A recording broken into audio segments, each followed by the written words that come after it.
we gotta go home.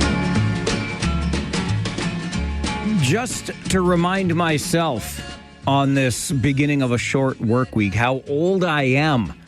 When I was a kid, we used to refer to this song by the Everly Brothers as an oldie. How old is it, you ask? I'm glad you asked me that question. We're going back almost 70, count them, 70 years to 1957. So that would be 68 years to be exact for the Everly Brothers' Wake Up a Little Susie, which went number one on the U.S. singles chart. On this day, 68 years ago, the 14th of October in 1957, it was the first number one for the Everly Brothers. But just to put in perspective how much the times have changed in the past almost 70 years, some U.S. radio stations refused to play that song by the Everly Brothers way back in 1957. Why? Because of its suggestive lyrics. They fell asleep watching a movie. Come on with your coming on. But that was too racy for some radio stations back in 1957. I wonder what those radio station managers would think of our show today. If they thought falling asleep with your girlfriend during a movie was too suggestive, holy Hannah, I don't think I would have had this job for very long. 3 minutes after 9 on this Tuesday morning following the long weekend. Good morning. How are you? I've been away for a little while. I missed these daily conversations and check-ins, so I hope you'll take some time during the show today just to check in. Drop me an email anytime, mike@570news.com. Let me know what you've been doing the past week while I was traveling the highways and byways of Northern Ontario and the Michigan Peninsula area, which I will say is beautiful at this time of year. If you're going to make a trip with the Kitchener Rangers through the north and into Michigan, now is the time of the year to do it. No snow to worry about. Some animals on the road, that is for sure, especially at the hours of day that we travel. We saw our share of deer and whatnot, but just a beautiful part of North America to be in. We had the privilege of traveling through last week. Rangers finished the road trip on the right note with a big win in Saginaw on Saturday night. Along with that email address, by the way, mike@570news.com. You know that the minute we begin the show every day, our phone lines are open to you at 519-570-2545, star 570 and 1-800-570-5715. Something that happened while I was away. I know this happened while I was away because I do my best to keep up with things even when I'm not here. I want to make sure when I come back, I can hit the ground running. And something that happened was the start of the new NHL season. And on the first night of that season for my Toronto Maple Leafs, last Wednesday, they played against a team that shall not be named. In fact, this team shall never be named on this show, and I wasn't able to share with you this because I wasn't here to do it. So just so you know, now that another Leafs season is underway, we will still again celebrate AM on AM in the AM where appropriate. AM being the initials of Austin Matthews, the greatest hockey player in the world today, on AM radio in the AM part of the day. When Austin Matthews scores, you'll get some AM on AM in the AM. Draw is won by the Leafs. Fed along the boards. It goes off a stick, but stolen by the Leafs. Roll towards the empty net. Matthews racing after. Scores!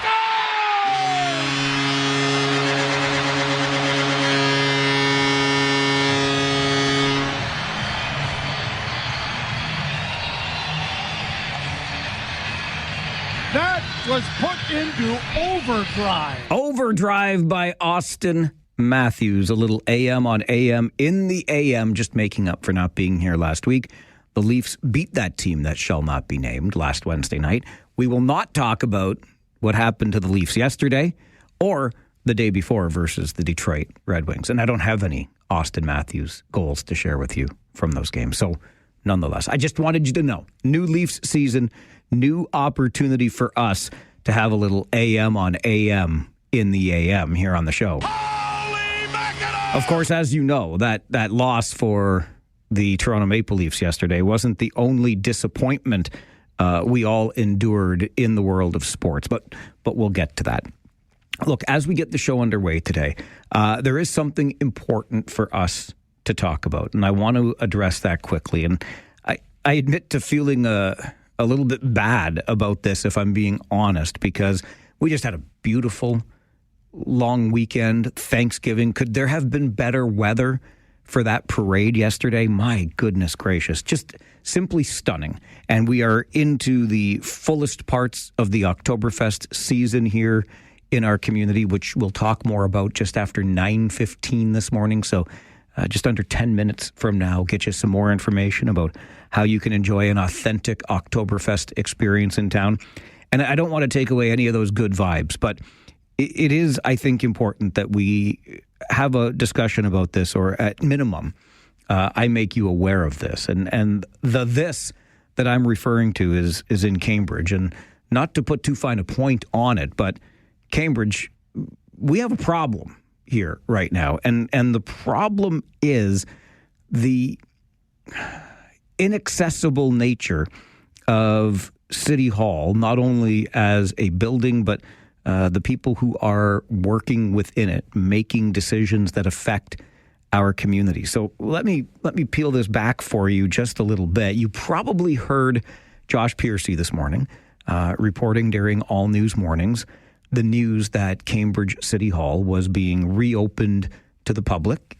You probably knew that for the last little while there have been porta potties, portable washrooms placed outside City Hall, and the public washrooms, or the washrooms inside, were closed to the public. Not only that, but people had been, you as citizens of the city of Cambridge, who have every right to be involved in the decisions that your city council makes that affects you, you haven't been able to attend in person Cambridge council meetings for the last many weeks.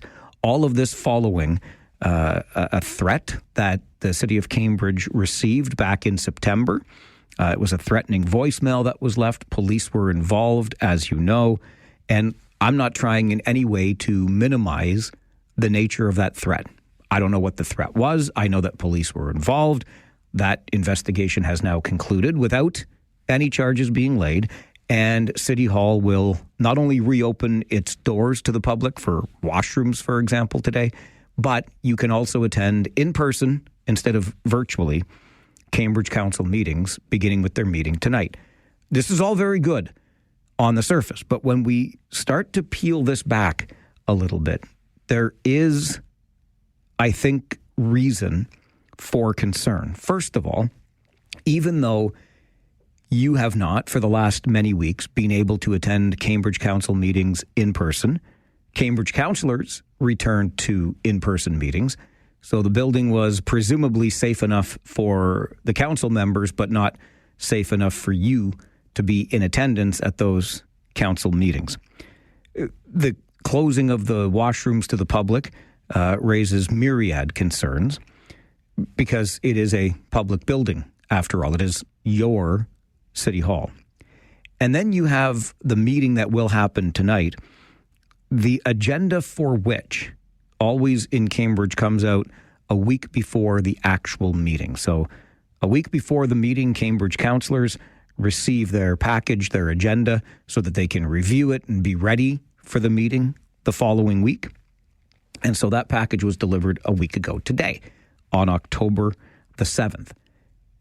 On that same day, October the 7th, 1 week ago today, the City of Cambridge also received a report from its Integrity Commissioner, which is a law firm based out of Toronto. The Integrity Commissioner was asked to investigate almost a dozen complaints against Cambridge City Councillor Adam Cooper. This dates back to last winter when Councillor Cooper posted to his Facebook page a meme that many in the community thought to be transphobic. The meme, and it followed within days of an executive order signed by U.S. President Donald Trump that said the U.S. would recognize just two genders, male and female.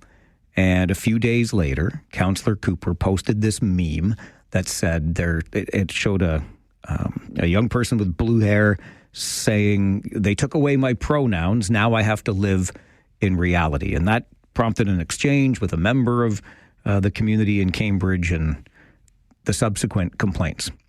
The results of that Integrity Commissioner's report following those complaints found Councillor Cooper to be in violation of Council's Code of Conduct, and it recommended, or it does recommend, because this is the report that's going to be discussed at Cambridge Council tonight, it recommends that Councillor Cooper be suspended for 10 days without pay. So that's what we learned through the Integrity Commissioner's report, which is almost 24 pages long, has lots in there, but that's the long and the short of it. Here's where it gets concerning again. Cambridge received that report last Tuesday, the same day it released the agenda for this week's meeting. But the report was not included in the agenda last Tuesday. Instead, the report was added as an addendum to the council agenda last Friday afternoon at around 4:15. That's 4:15 on a Friday afternoon headed into a long weekend. That's something that we in the news business call the Friday afternoon news dump. It's the sort of thing that we as people in the media have experienced over the years when an organization doesn't really want too many questions asked about something. They tend to release that information late on a Friday afternoon because that's when everybody is shifting into weekend mode, and conveniently, people who might be called upon to answer questions about the information are not available to respond to those inquiries because it's the weekend. And this becomes even more troublesome when it's a long weekend, which last Friday afternoon was heading into this past Thanksgiving holiday long weekend. So very concerning. We have to ask ourselves, and we have to understand from the city of Cambridge's part, why it took from last Tuesday till last Friday afternoon at 4:15 to let the public know, just by adding something onto the agenda, that this report of the Integrity Commissioner was going to be discussed at the meeting tonight. Further to that, as of Friday afternoon, when that report magically appeared on the council agenda, tonight's meeting was still closed to the public. You could have attended virtually, but not in person. And wouldn't you know, after a pretty decent amount of uproar in the community and a planned rally outside Cambridge City Hall today at 5, which I anticipate will still go on, magically on Thanksgiving Monday night, we learned that City Hall will reopen today. Those are two pretty large coinkydinks, don't you think? Friday afternoon, heading into a long weekend at 4:15, the report from the Integrity Commissioner suddenly appears on the agenda. And then Monday, Thanksgiving Monday, at around 8 o'clock, we get the news that Cambridge City Hall will reopen today. Could it have been because the City Council was feeling the pressure from the public and the planned rally later today? These are concerning things for us in the region. And as I said, I'm doing my best to look on the bright side here. Kudos to the folks in Cambridge who were planning, and I assume still are planning, that rally outside City Hall later today. I think you applied an appropriate amount of pressure onto the folks at Cambridge City Council to have this decision made to reopen City Hall and to pull back some of those layers that were covering transparency. It just, some of the things don't add up, and I think we are rightly concerned about it as we begin our short week together here on the show.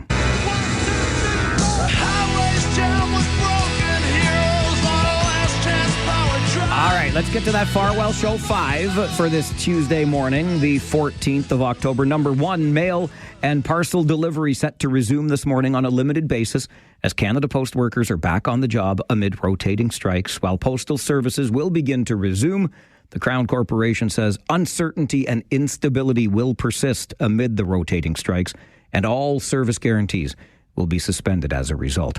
Number 2, some of the 1,900 Palestinian prisoners released yesterday by Israel are reporting suffering a range of health problems developed during years in detention. Among those released include 250 people serving life sentences for convictions in attacks on Israelis, in addition to 1,700 Palestinians seized from Gaza during the war and held without charge.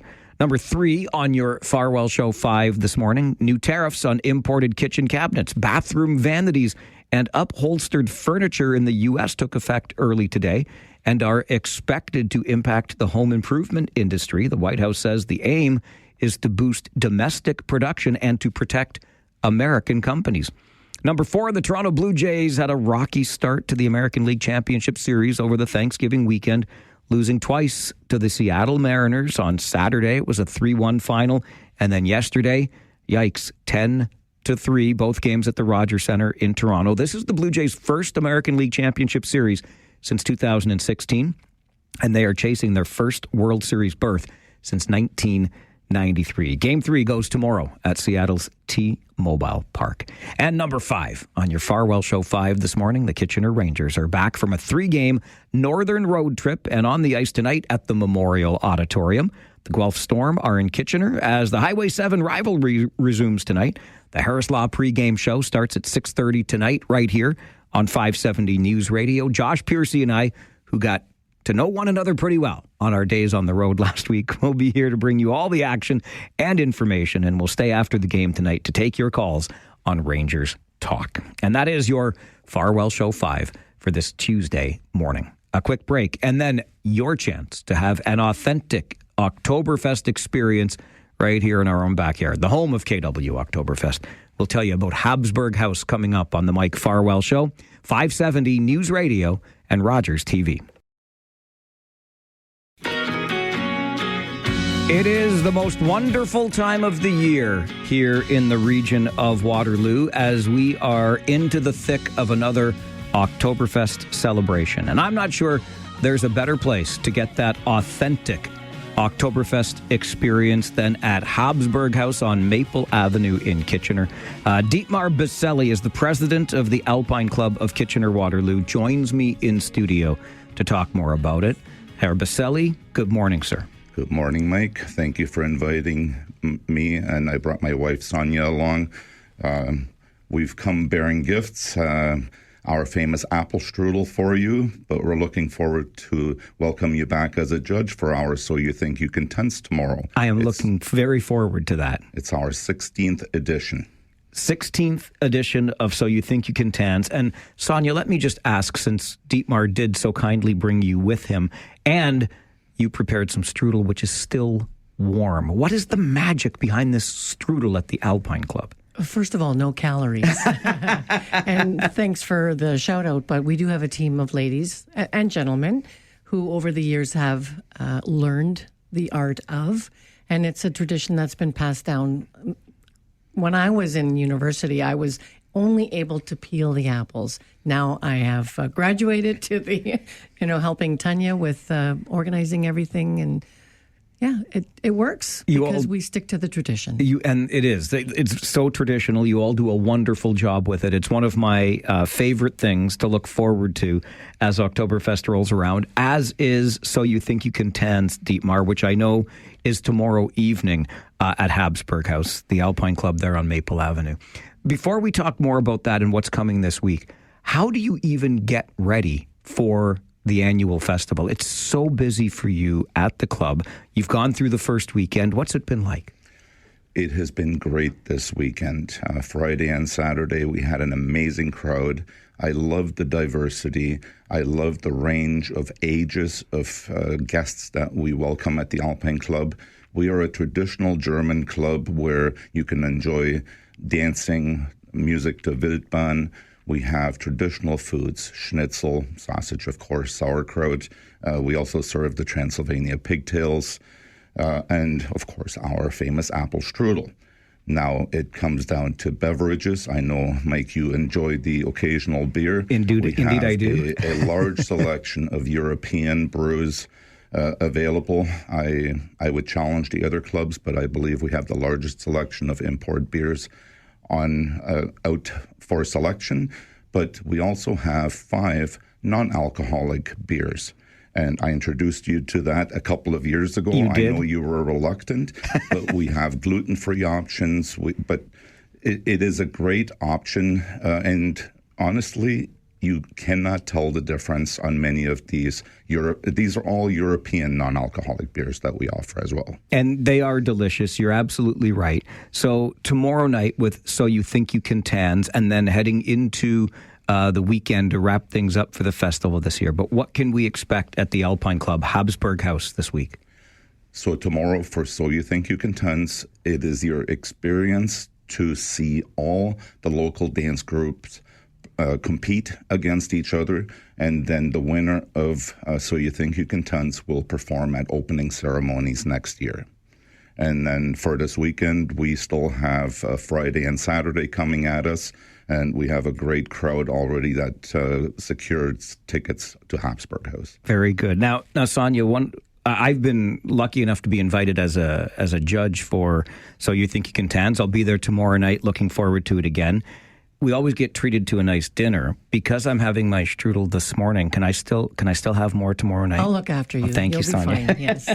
I knew it. That's the kind of hospitality we've come to expect from the Alpine Club. That's right.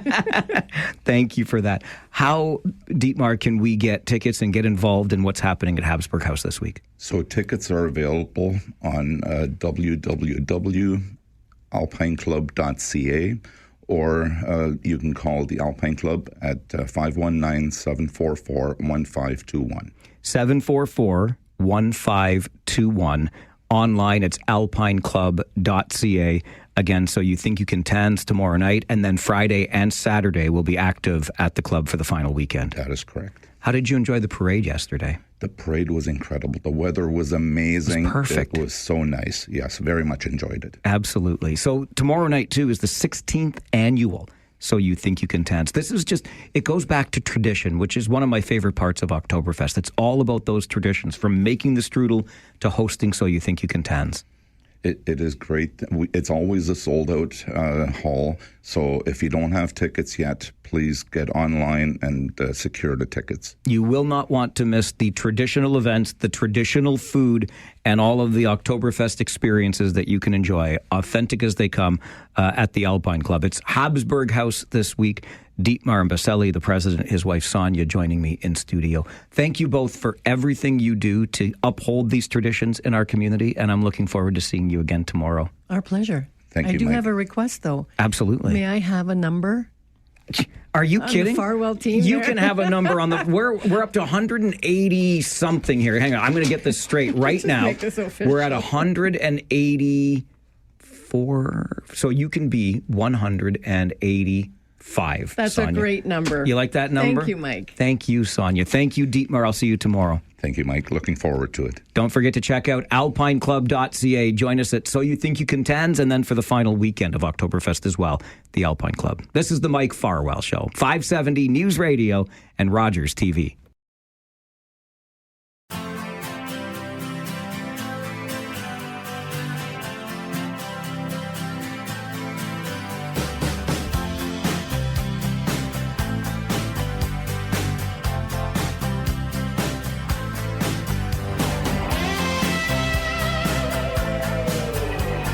The city of Cambridge is commanding plenty of our attention today. Ward 6 councillor Adam Cooper writing a letter to the editor late last week under the headline, "What do we want Cambridge to be?"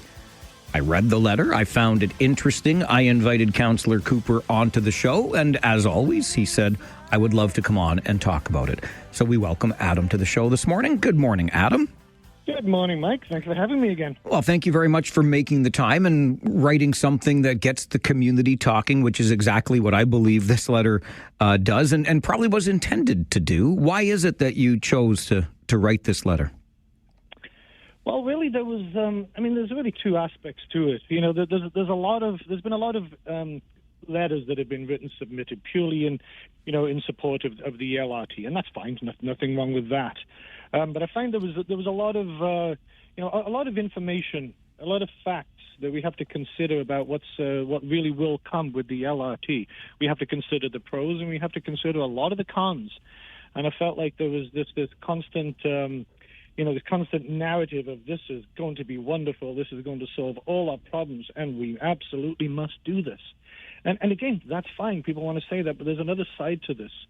And that needed to be said. And it also felt, as you saw in my article, it brought up another question that we need to start asking ourselves when we as a city, and also myself as an elected official here, start to see these big city elements come in. And we're talking about the LRT, we're talking about the looming towers overhead, which are popping up. We need to start thinking about what is the goal? What is the vision for this? What do we want Cambridge to be? Because I've heard numerous times over the entire time I've been a councillor the same phrase actually from completely different people, that we are not Toronto and we don't want to be. So I think we need to start thinking if we're going to be growing, we need to have a vision in mind of what that goal is. Because at the moment, I think if we don't decide what that goal is going to be, then we're going to go down the default trajectory, which is growth just for growth's sake. And then eventually we start to see a city that has turned into something that was not what drew thousands here in the first place. We have a beautiful city, unique city, 2 rivers, 3 cities. The tourist potential is huge, and it only takes a few developments to destroy that. And I think we need to think about why the people that are here came here, why the people in the future are going to come here, and are we going to destroy it if we don't start thinking about the vision for Cambridge that's going to help us and help Cambridge grow into the best that it can be. Your point, Adam, on growth for the sake of growth is well taken, at least to my ears. But if we were to look at that perhaps from the other side of the coin, doesn't that mean the opposite then is stagnation? And surely you don't want the city to stagnate, do you? Oh, no. We don't want to stagnate at all. That's not at all what I'm saying. We just need to start. I would say we need development. Development is good. Growth is good, but it needs to be done responsibly. For example, right down here on Grand, there's a development that's being proposed. There's going to be a 28-story tower that's just being shoehorned into this block right by the river. A massive amount of opposition from the community. And we're very scared that may, if that gets approved, it's going to set a precedence. And all of a sudden, these areas where people want to come, like, for example, around where the pedestrian bridge is, where people are walking all the time, the areas that bring tourists down here, they go, oh, my God, this area is shockingly beautiful. And then we destroy it with these looming towers that only serve the developers. We just need to, there's place for those. But it shouldn't be in these areas that need to be protected. And thankfully, we have a council right now that is very protective of these beautiful core areas we have. And so, some people like to blast us saying, "Oh, you're against development." No, there's places for them to go. There's places, in fact, where where developers wanted to put in townhouses, and we've said this is a great area to put in more density. This is a great spot, but we need to protect the areas that once they're gone, they're gone. Okay, so we need to have a vision. We need to look at what the strengths, the beauties that Cambridge has, and protect them. That's all. It's about protecting what we have and then growing around that. You mentioned at the outset, and your letter gets into this in some detail, light rail transit, phase 2, which we are talking about and coming very close. We're about a month away from Regional Council receiving a report that will give the recommendation for phase 2 of rapid transit into Cambridge, whether that turns out to be buses or rail, notwithstanding. But you talked about the narrative out there with many of the pros that get discussed, but we have to be aware of the cons. What gives you pause, Adam, when it comes to the plans for light rail phase 2? Well, there's a lot of the hope of people that want the LRT is that the cost, which is it's approximately $4.5 billion, and generally when the price actually comes about, is generally more. But that $4.5 billion it's going to be entirely covered by the upper levels, the federal and provincial government. The fact is that is purely a hope. That's it. That's just a want. There is nothing to say that is going to happen. And also, for, Cambridge is we have an issue over here with what's actually happened so far. We haven't had a good experience. And so far, by about, I think so far we've estimated we've put about $60 million into the LRT so far, and by about 2030, because we're paying for maintenance and operations of it, it'll be about 100 million within 5 years, and we have seen zero return for that. Absolutely nothing. So we are understandably cautious. So when we talk about the cost, it's a lot of wishful thinking. And like I said, when I talk about the narratives being spread out there, the narrative is kind of that it's going to be covered. We don't know that. I know a local regional council that doesn't think this is going to happen at all. Okay, and then there's the other issues that's the narrative that's spread that this is going to relieve congestion. Which I'll be blunt, I find that to be ridiculous. It's based on the kind of very narrow-minded concept that, well, if people are riding on an LRT, then that's a car off the road. That's not true at all. The LRT tends to attract people to the city that are not going to be using cars. People that use cars right now are going to continue using their cars. They want to.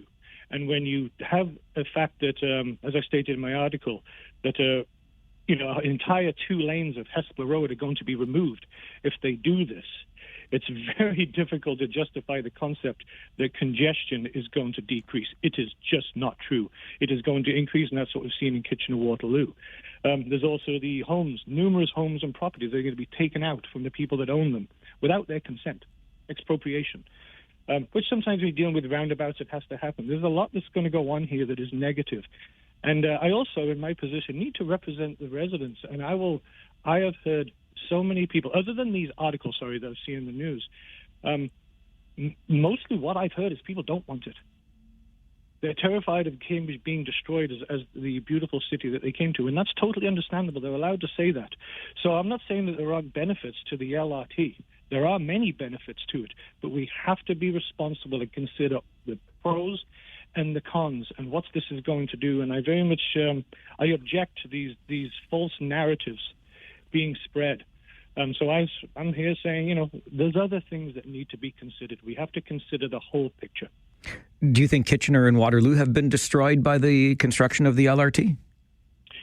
I question whether it was the best route to go. You're talking about something that can't be moved, can't be changed. I look at King Street. I used to live right there. I used to live right behind City Hall. I'm shocked. I'm very shocked that the main King Street between Kitchener and Waterloo is down to 1 lane. They're in trouble the second one car breaks down. It's a bit of a mess there. I've talked to people. They do not like how it was done. I kind of feel like way back in the day, somebody from Ion did a fantastic sales pitch to Kitchener-Waterloo. And when you look at the money involved, again, this brings up the issue. Is this something we need, or is this just politicians trying to set up a legacy? It sounds, Adam, as though if you were voting, you would vote against light rail for Cambridge. Are you opposed to it? I am more leaning that way. But I'm learning more about it. I'm open to learning more about it, what it can bring.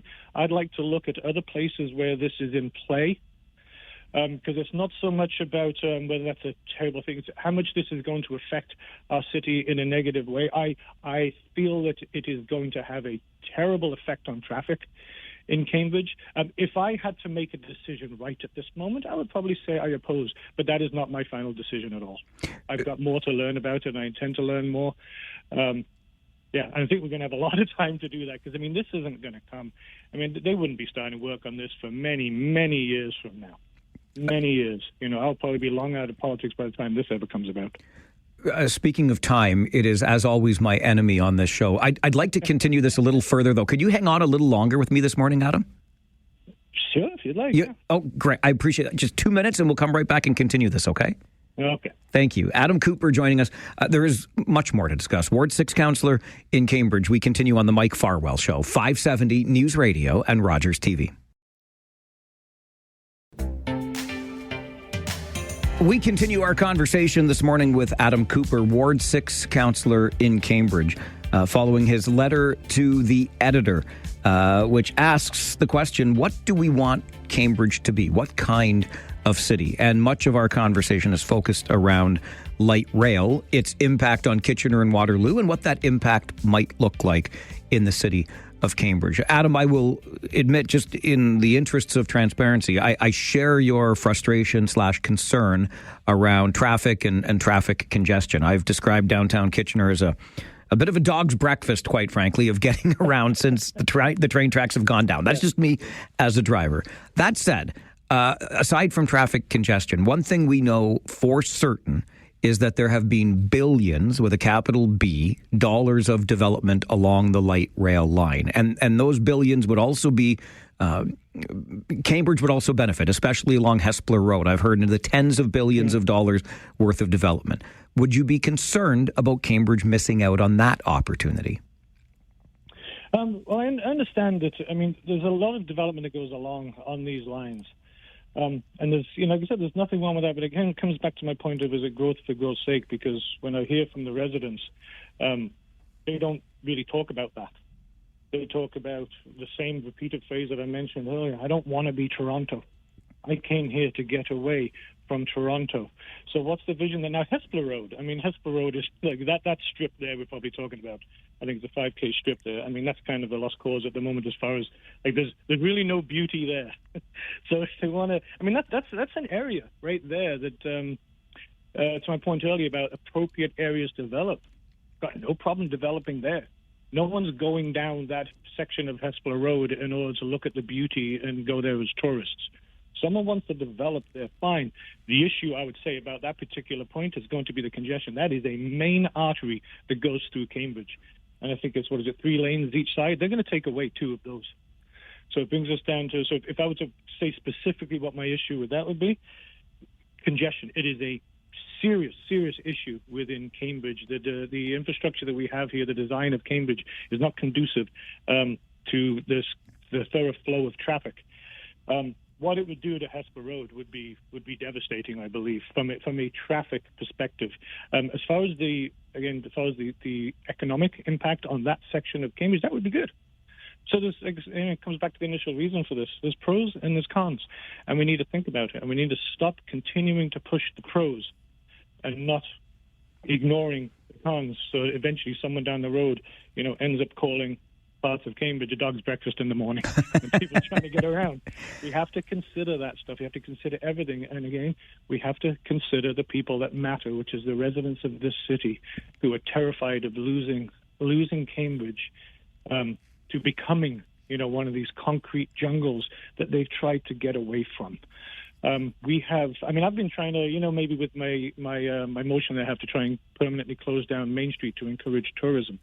Look at areas such as Elora, even Paris. It's just basically one downtown street. You go down there on the weekend, hundreds of people walking around with that because of the tourist dollars that are coming in.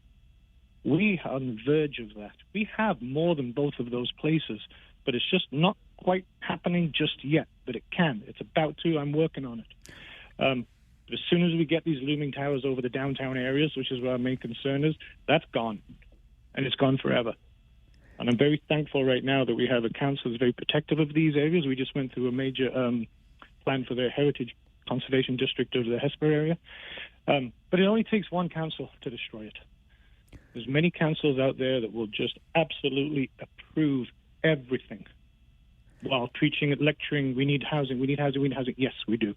But it needs to be done responsibly, and we need to protect the city that we have, and we need to protect what we can be. We need to have a vision for what we can be and work towards that vision. Otherwise, it's just growth for growth's sake. Before I let you go this morning, Adam, I would be remiss if I didn't ask you about the Integrity Commissioner's report that will be discussed at Council tonight. That report recommends a 10-day suspension for you without pay because of something you posted to social media earlier this year. How do you feel about the findings in the report? I had a feeling you'd bring that up, Mike. Well, I would be remiss if I didn't. Yeah, no, that's fine. Let me just say this. I mean, everything's going to come out tonight. We're going to be talking tonight. I'm not going to be making any statement regarding this before the meeting. I hope you understand that. There's going to be things said tonight. It's going to be a very interesting night. But I can tell you right now, when this is over with, I will be more than happy to come on and discuss this with you. I appreciate that very much. So when we consider what we want Cambridge to be, to go back to the question posed in your editorial, do you want Cambridge to be an inclusive and safe place for all residents? Oh, God, absolutely. Who wouldn't want that?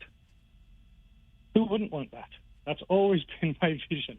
We are a very welcoming, loving place. We've got such a diverse community here. It's fantastic. I want Cambridge to be the best it can be from all aspects.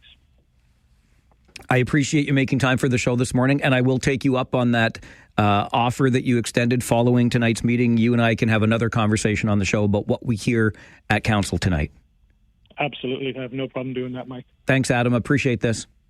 Okay. You too. You have a good day. You too. Bye now. Bye-bye.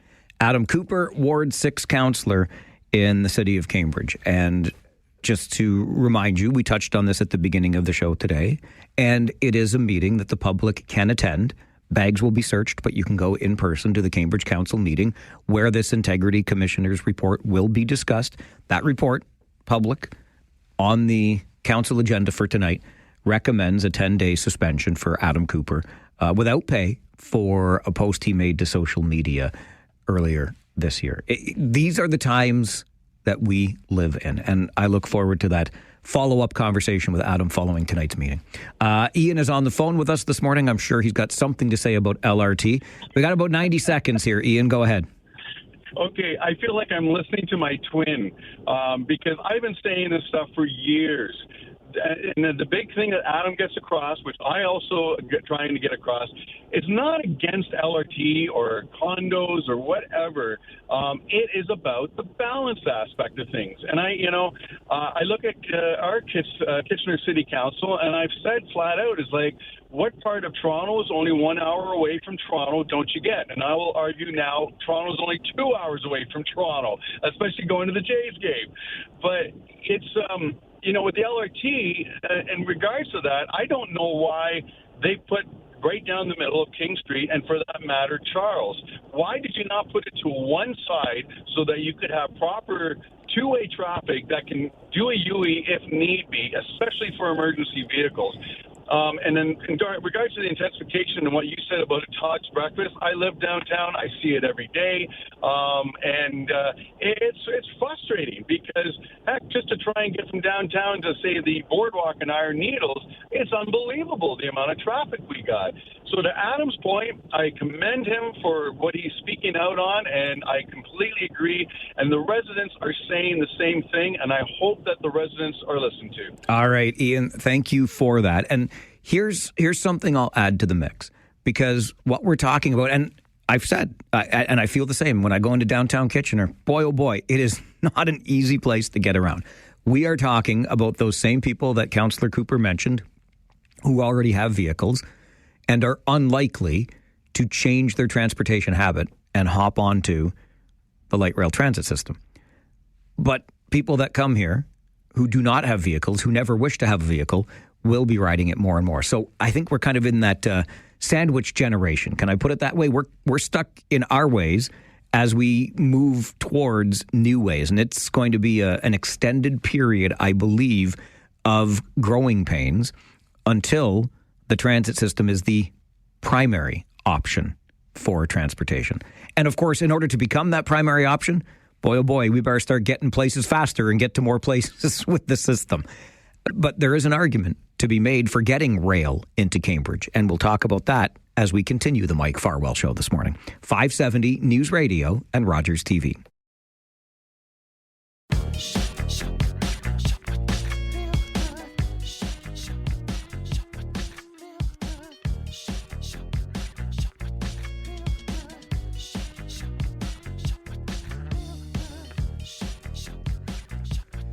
Well, the stars have most certainly aligned for us as we resume our regular conversations together here on the show after being away for several days last week. And thanks again to Larry Fedoruk for filling in and you continuing to participate in the conversations while I was away. But we've got some real meaty local issues to dive into today. We just heard in our first half hour from Cambridge City Councillor Adam Cooper, who believed that there was too much of a positive narrative around phase 2 of light rail transit for Cambridge, and says we have to talk about the other side of this coin. There will be some negative impacts.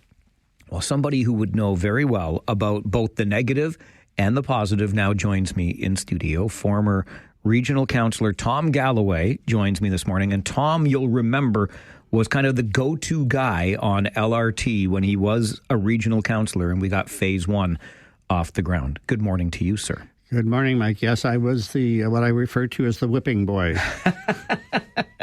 I also remember you in 2019 very cheekily ensuring that the LRT launched in the spring by about, 10 or 11 minutes? I think it was closer to 15. Okay.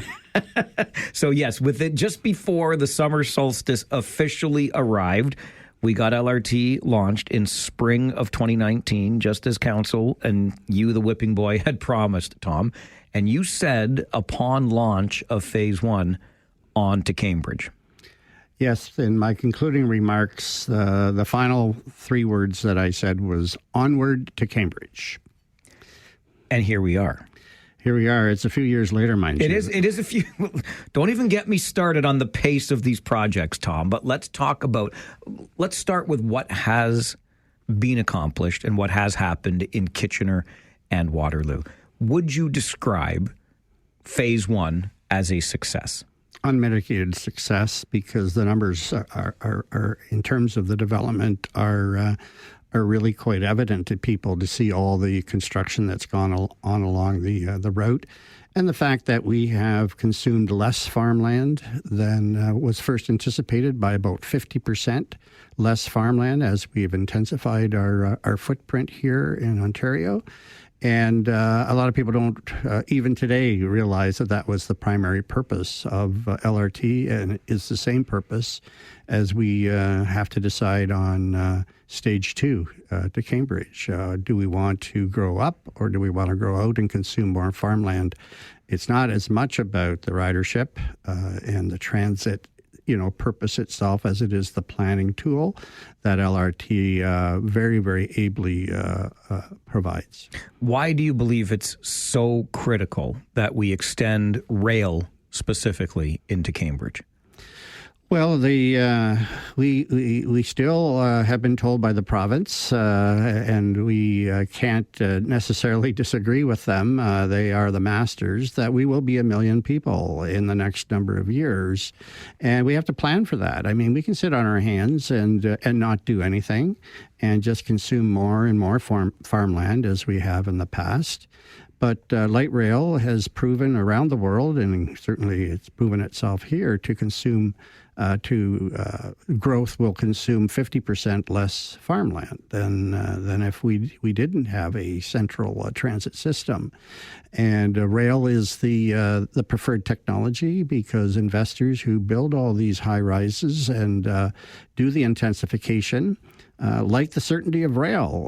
They're going to invest hundreds of millions of dollars into their buildings, and they don't want a bus-based system that is subject to being moved over a couple of blocks 10 years from now, because a future council decides that they'd rather have the bus-based system move over to some other location in a particular part of the route. Rail doesn't move. Once the rail is down, the investors are pretty assured that it will be there for at least 50 years. And when they're making their investment decisions, as you can see along the rail system in Kitchener-Waterloo, they build. And I think there's 12 construction cranes out there right now. And already in Cambridge, investors are buying up property along the proposed route in anticipation of the system being extended. That happened in Kitchener-Waterloo as well. Investors, they take their risks, and they were buying property even before we put a shovel in the ground. Phase 1 of light rail cost us $868 million under a tri-level government partnership. The municipality paid a third, the province paid a third, the feds paid a third. The estimated price tag, Tom, for phase 2 is 5 times that at $4.5 billion. How do you feel when you hear a number like that? Well, it's a big number. And to start off with, we got a real good deal on the first phase. There's no question about it. We're not sure that the contractors made any money. And they certainly changed the way they did business after our particular project when they moved to Toronto and Ottawa and now into Hamilton. The pricing has changed significantly. Construction costs, of course, generally have gone up. So the number doesn't really scare me at all. But Council, I think, has made it pretty clear that this is going to be one that the province and the feds are going to have to fund entirely. We did a basic one-third on the first phase, and Ottawa didn't have to do that. Hamilton didn't have to do that. Mississauga didn't have to do that. Toronto doesn't have to do that. So why would we expect nothing less than 100% funding from the provincial government? The federal government obviously would be involved as well. And this number, while it's a lot larger than phase one, and it's a very big number that is sometimes hard to get your hands around, it's actually a relatively modest number compared to some of the other systems that are being built around the province. When you look back on phase one and what it has, well, it's been 6 years now. Let's just put it that way. Has it worked the way you envisioned it working? It's ahead of schedule on all accounts in terms of intensification, in terms of even ridership. Now, ridership's taken a bit of a hit now with the loss of international students, but the projections in terms of development and the projections in terms of ridership have all been surpassed. So we talked in our first half hour today, Tom, and even had a call from one of our listeners following that with great concern around the impact that the rail system has had on the flow of traffic, vehicle traffic primarily, of course. How do you answer that? Are we just supposed to absorb the traffic disruption for the benefit of the development and intensification? Is that the idea? Well, you have to take a broader view of that. What will be the traffic if we don't do this out in the suburbs as we would continue to expand more and more into farmland? And when we're talking about the evidence of success, I should have mentioned as well that it's been concluded that we're using 50% less farmland as we grow. And that was its number one purpose. So that's also been achieved. But if we were to continue to grow outwards as we have in the past, more typically, and other communities, the congestion that's going to take place, you can see it now, even on Iron Needles and other places that at certain times of the day, as we do in fact grow outwards to a more limited extent. So if you want more of that, well, that's what you're going to get. You're going to get more congestion. People just seem to look around, beside where the rails are, and you can't turn left at Victoria Street and these kinds of things. Well, when the expressway was put in years ago, there was a lot of disruption as well in terms of construction. But the light rail system is kind of like the expressway of the 60s. If we hadn't built the expressway in the 60s, where would we be today? The LRT project is that project in terms of community building, but now 50 or 60 years later. If the upper levels of government, provincial and federal, do not come through with the $4.5 billion in totality, is that a deal breaker for you? Absolutely. There's no way the community itself can afford that kind of a project. We would be able to afford the operating costs associated with the system, but certainly not the capital costs. And why would we expect anything less than what Hamilton, Mississauga, Ottawa, and Toronto have gotten with their LRT systems that they've built or are building, all 100% funded by the province and the feds. So why would we expect anything less, particularly when we did contribute to phase one? I think that's one of the keys in all of this, too. Cambridge residents have been contributing and did contribute to the construction of phase one and haven't really realized the benefit. Well, they certainly haven't realized the full benefit, but thousands of people from Cambridge are using the LRT every day. If you stand at Fairview Station and watch the Ion bus come in full all the time, all day long, going back and forth, people from Cambridge are using it, but it's not nearly as convenient as having it down there. You got to get on a bus first. Cambridge has also benefited from the assessment growth because the assessment growth is not area rated, so it goes to the townships, it goes to all three municipalities equally for whatever program that the assessment would accrue to. But clearly, in order for us to achieve our development goals towards 1 million people, and really a larger goal of a region building, we need to have stage 2. When I talked to Councillor Cooper in the first half hour, it was in response to a letter to the editor that he had written. You've done similar. You've put pen to paper and says this region must finish the LRT expansion into Cambridge. What motivated you to step forward and speak out like this? Well, I'm pretty passionate about it, and I feel, even though I'm off council now, that I still want to follow this through to the extent that I can, sitting from quite a distance now as compared to before. And, Onward to Cambridge was something that I meant very sincerely. And I would like to see that happen. I really would like to see that happen. I think it's not just a matter of completing a rail system. I think it's also part of a region building exercise, which is something I think that we desperately need. Do you wish you were still on council to help shape this? Not for a moment.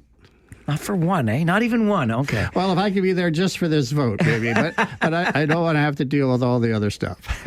Appreciate you being here this morning. Am I going to see you tonight at the rink? You certainly will. Look forward to that. Tom's the timekeeper at the Kitchener Rangers games, lest you didn't know that. So we'll be at the game tonight. Thanks for being here this morning. Okay, Mike, thanks. Tom Galloway, former regional councillor who was the whipping boy in his words. I called him the go-to guy on Light Rail Phase 1, says we need to get Phase 2 done into Cambridge. The city deserves it. We'll take your calls after this on the Mike Farwell Show, 570 News Radio and Rogers TV. The light rail system is kind of like the expressway of the 60s. If we hadn't built the expressway in the 60s, where would we be today? The LRT project is that project in terms of community building, but now, 50 or 60 years later. This is about more than just transit, says former regional councillor Tom Galloway. This is also an exercise in region building, and we must finish the LRT expansion into Cambridge, says former councillor Galloway. What says you? I always like to take your pulse on this show. 519-570-2545, star 570, or 1-800-570-5715. We'll go to the phones now. Lloyd, good morning. Yeah, good morning. Yeah, I agree with 3 words that Mr. Galloway said. Rail doesn't move. Yeah, it's inflexible, it's brittle, it's archaic. He talks about the fact that they build these buildings there because of the rail's going to be there. The council or the region was to guarantee you're going to have rapid bus system along there, like say every 3 or 5 minutes. People will build, and it'd be a lot cheaper to do. That'd be a lot more efficient. And then they say $4.5 billion. You know damn well it's going to be at least $6 billion. And the city looks ugly. It's a big scar across the city, like around Galloway and Manitou, different areas. It's ugly looking. There are wires hanging all over the place. The chaos of having this streetcar running down the middle of the road of King Street. Now, even before I came here, I used to think how beautiful the area is. Now it's just turning into a mess. All right, Lloyd. Listen, I will say this about the price tag. As scary as it is, and believe you me, it scares me, I don't think it's going to be beyond. That number has been baked in with future cost increases taken into account. So I believe the $4.5 billion will be the $4.5 billion. But I understand your concern around the aesthetic appeal or lack thereof when it comes to the system and others. Jason, good morning. Mikey, good morning. Couple things. 4-1. Mr. Galloway was nice and politically correct. If we didn't have the expressway built back in the 1960s, we'd be London. You know that yourself when you travel to London and see the Rangers play. Third, it has always been a bee in my bonnet. You know, we're talking about how much the region has to contribute or cities have to contribute. You know, 13 years ago, the city of Hamilton was given the money flat on a platter, and they bemoaned, no, we don't want the LRT, we want rapid buses. Well, then the province and the Fed should have given the money to us to say, here you go. That city can't deal, they can't figure it out. You guys can. Go with it. It's a no-brainer. It needs to go to Cambridge. We've seen the economic development that has happened in the city of Kitchener and Waterloo. And to be honest with you, where does it run down straight down King Street, the LRT? I've heard that a couple times mentioned. I'm trying to think where the LRT runs down King Street in Kitchener. It doesn't. It only runs down King and Waterloo. Exactly. Anyways, that's all I got to say, but have a great day, Mike. Thanks, Jason. You too. The 4-1 references to Jason's and mine, Pittsburgh Steelers after another win on the weekend, just in case you were wondering what that reference was. But really, this sounds to me like what it comes down to. And I'm not going to disagree with you ever because I drive these same roads that you drive. It's tough getting around in a vehicle. It is, or tougher in the areas of the tracks. There's zero arguing that. I think what this ends up being then is a choice. Do you want some frustration as a driver in the community because the train tracks disrupt your commute? Or do you want the development, which we cannot dispute, the billions of dollars that have been invested in the community around the tracks? There's just you can see it as plain as day. So you got both of those things competing, and I guess it depends on which one you choose. Mike, Farwell's Force, member number 37 from beautiful Point Clark. Good morning. Hey, Mike. I still own property in Kitchener-Waterloo. I think this is a no-brainer. We're not Hamilton. We're not Toronto. We're not Ottawa. We demonstrated that we can build stuff within the regional budget range, and I think this is a no-brainer, and we should stop talking about it and put the shovels in the ground before it becomes more expensive. By delaying it. That's my thoughts, Mike. All right, Mike. Appreciate that. That'll leave us a little more time. I got about 60 seconds. Paul, good morning. Good morning. Your comment about Cambridge deserves it. What did we do wrong that we deserve to get stuck with that white elephant called an LRT? I was just trying to help out. You paid for phase one. You've been paying for it without necessarily realizing all of the benefits. I want you to get what you deserve. Yeah. Well, we certainly don't deserve to be punished like that. For your other caller, Jason, who referenced Hamilton, can you imagine an LRT in Hamilton? Hamilton is two sections. It's a lower city and it's up on the mountain.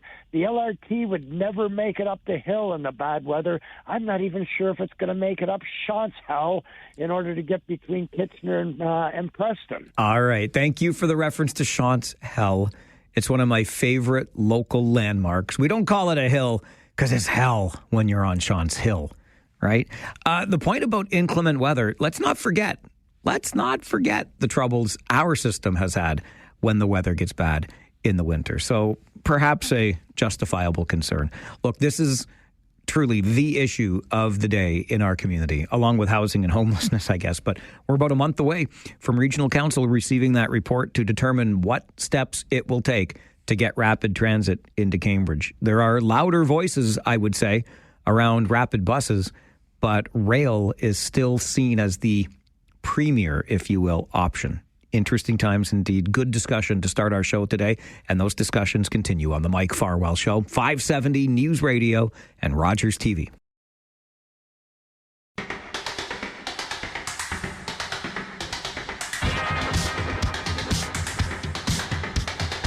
Couple of quick things from a housekeeping perspective. First of all, Jeff, thank you so much for the email to Mike at 570news.com. Where does the LRT cut right down King Street? Well, duh, Farwell. How about from Union all the way to Victoria through what we call Midtown KW? It just goes to show that once something is there and you get used to it, you just kind of, I don't know, forget. Anyway, that when Jason called earlier and said, yeah, where does the because Lloyd had called first, talked about this big scar going right down the middle of King Street. And then in response, Jason asked, where does the light rail go right down King? I said, well, it does in Waterloo. It does, but it's kind of on the side, if you will, of the road in Uptown Waterloo, side of King. And then it cuts to the middle once you get past Union and comes right down the middle past Central Fresh and KCI and the Bright Up block with the Google building and all of that, etc. Right down the middle of King Street, all the way through there to Victoria, where it hangs a right if you're coming from Waterloo and then jogs over to Charles Street. So thank you for that, Jeff. I can't believe it completely escaped my mind's eye when we were talking about it. So, of note, yes, indeed, light rail, as it exists today, does cut a scar, in Lloyd's words, right down the middle of King Street through Kitchener. The other piece of housekeeping, since I was away last week, we have moved our monthly conversation with regional police to this week, as in this morning. Regional Police Chief Mark Crowell and Staff Sergeant Scott Griffiths usually join us on the first Tuesday of the month, but that was last Tuesday. So we've moved them into this Tuesday because I was away last Tuesday. And Chief Crowell and Staff Griffiths will join us between 11 and noon today for Ask the Chief, where you can get your policing questions answered. So if you've got any, well, the next 60 minutes from 11 until 12 will be very valuable to you. In light of that, our regular monthly check-in with our friends at the Canadian Mental Health Association of Waterloo Wellington is happening right now. Our friends at CMHA Waterloo Wellington are very accommodating, and CEO Helen Fishburne is with us this morning at 10:30 instead of the usual 11:30 for our monthly mental health check-in. Helen, good morning. Good morning, Mike. Great to talk to you, even if it is an hour early. It's like a bonus for us to get your time an hour earlier. And I will say, though, I think Chief Crowell owes me a coffee for this. You know what? I'll make sure he delivers on that, okay? It's a deal. It's a deal.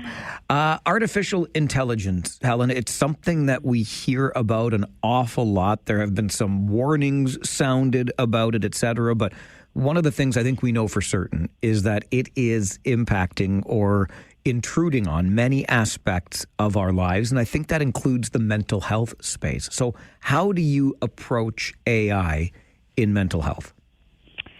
Yeah, I mean, this is honestly a very, very interesting and scary topic, I will say, within the mental health space. So 1 in 10, Mike, have used AI in Canada for mental health supports so far, but I will say this is very much uncharted territory. With right now, as it stands today, very little safeguards in place to protect people. So it's an area that we're really, really very quickly leaning into, learning about, and working with our partners and our funders to try and set up some safeguards. But honestly, right now, it is a little bit like the Wild Wild West. I know that for some, Helen, artificial intelligence, AI, chatbots are ways they might be accessing mental health services. What do we need to know about the use of the technology in that context? Yeah, so again, I think there's some very good things here. It's not all bad, for sure. First of all, there is a tremendous amount of availability of AI chatbots, like tremendous amount of availability. They're available 24/7. You can be completely anonymous talking to an AI chatbot, and they're very affordable. So all of those things make the support, very easy and very, very helpful for people. There's a couple of areas where we're seeing them being used in particular.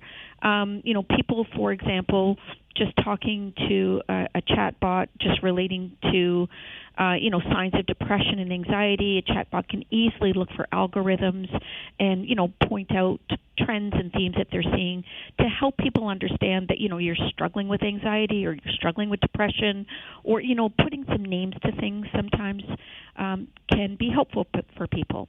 We also know that they're being used in kind of virtual reality environments where they're, basically helping people manage phobias and post-traumatic stress disorder in that virtual reality environment, exposure therapy, if you will, right? And then the last area is really, chatbots are actually being used as therapy.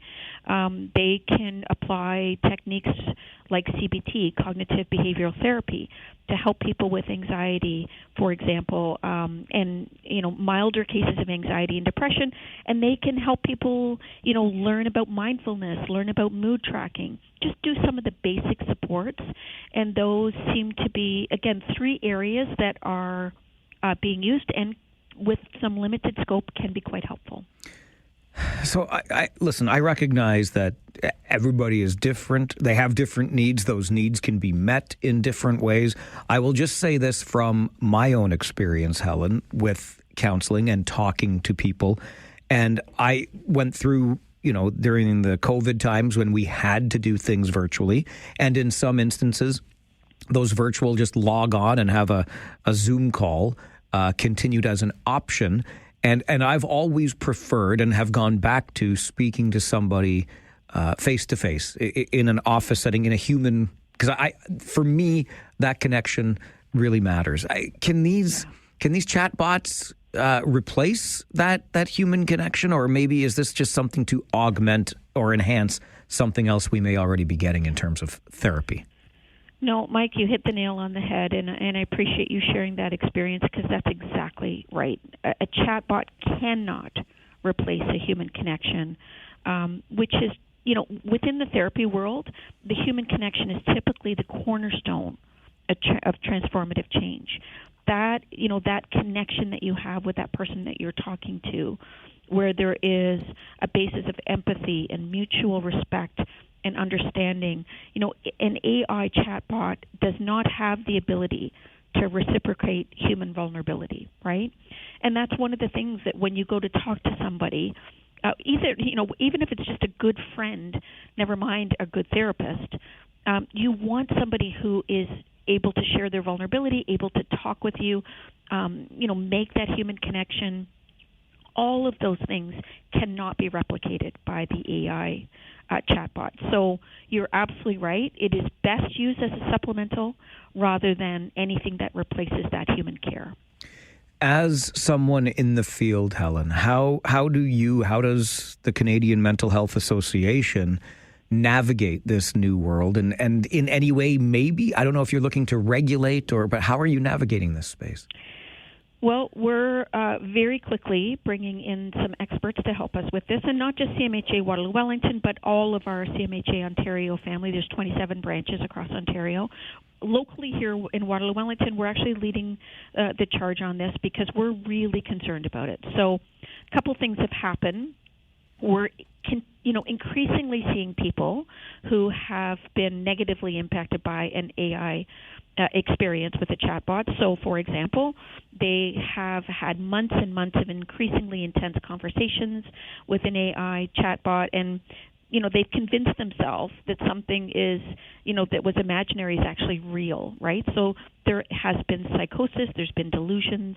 The other really scary and terrifying trend that we're seeing is that, we've had stories of ChatGPT becoming a suicide coach for people who have, aren't feeling there's a lot left to live for, and the AI chatbot agreeing with them, and then actually writing a suicide note for them. Like, these are absolutely horrific examples. And the psychosis and the delusions, again, is really becoming increasingly much more common. It used to be very rare. But people, I think, Mike, there's so many folks out there who are struggling. They can go down very dark holes to find things on the internet that validate their thinking. Their thinking might be, they might be very conspiratorial. They've got these very dark thoughts, and they can always find someone in AI to validate that and to agree with them, right? And then they go down even darker. So we're really concerned about that. What we're needing to do, which was your original question, is create the safeguards. We have to put some safeguards in place for the acceptable and ethical use of AIs. Because, again, as I've mentioned, there are some very practical and purposeful use. And, I know even administratively our agency is looking at how to use AI to organize our work and to create some work streams and workflows that will make our work much more efficient for our staff, right? So those are good things. But in the clinical space, it can be very dark and dangerous without these safeguards. I'm so glad that you're looking at them and helping to develop them, because I agree wholeheartedly, and I've heard some of those really frightening stories when it comes to, and you're so right. I mean, whether it was a chatbot today or 10 or 15 years ago, just an online forum on the internet, we can certainly find whatever we want to validate our own worldview or feelings in this case. That's right. Yeah. And, it's scary because the AI chat experience feels incredibly real, and it looks incredibly real, and it's very tricky. So if you're using AI, Mike, people need to be very careful. You need to go in with your eyes wide open. You need to just approach it within that limited scope, right? With those proper safeguards. If your issues are complicated and complex, AI is not the right solution for you. You need that in-person care to deal with that kind of complexity and risk and challenges that you've got. AI can never replace that warm, ethical person who can help you navigate the real world, right? So again, best used as a supplemental. It does not replace the human experience, especially for people with complex issues. Helen, really appreciate your time on the show, as always, accommodating us today in particular. And really, this is important and open conversation. Thanks for being a part of it.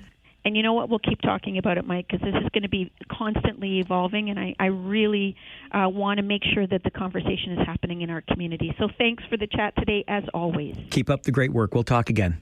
Bye-bye. Bye-bye.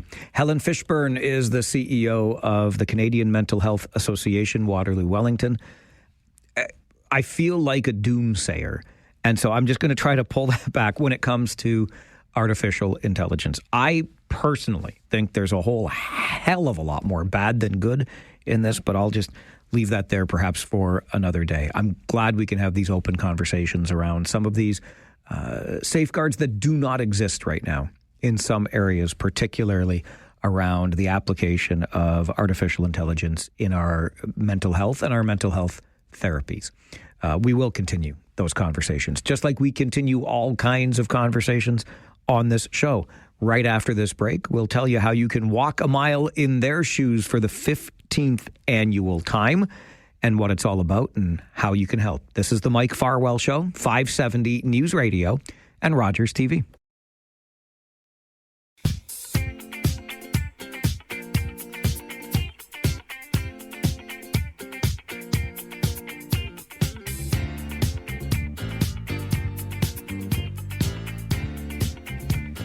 This weekend provides you your annual opportunity to walk a mile in their shoes, walk a mile to end the cycle and to explain why we are walking this mile and who it is we are helping.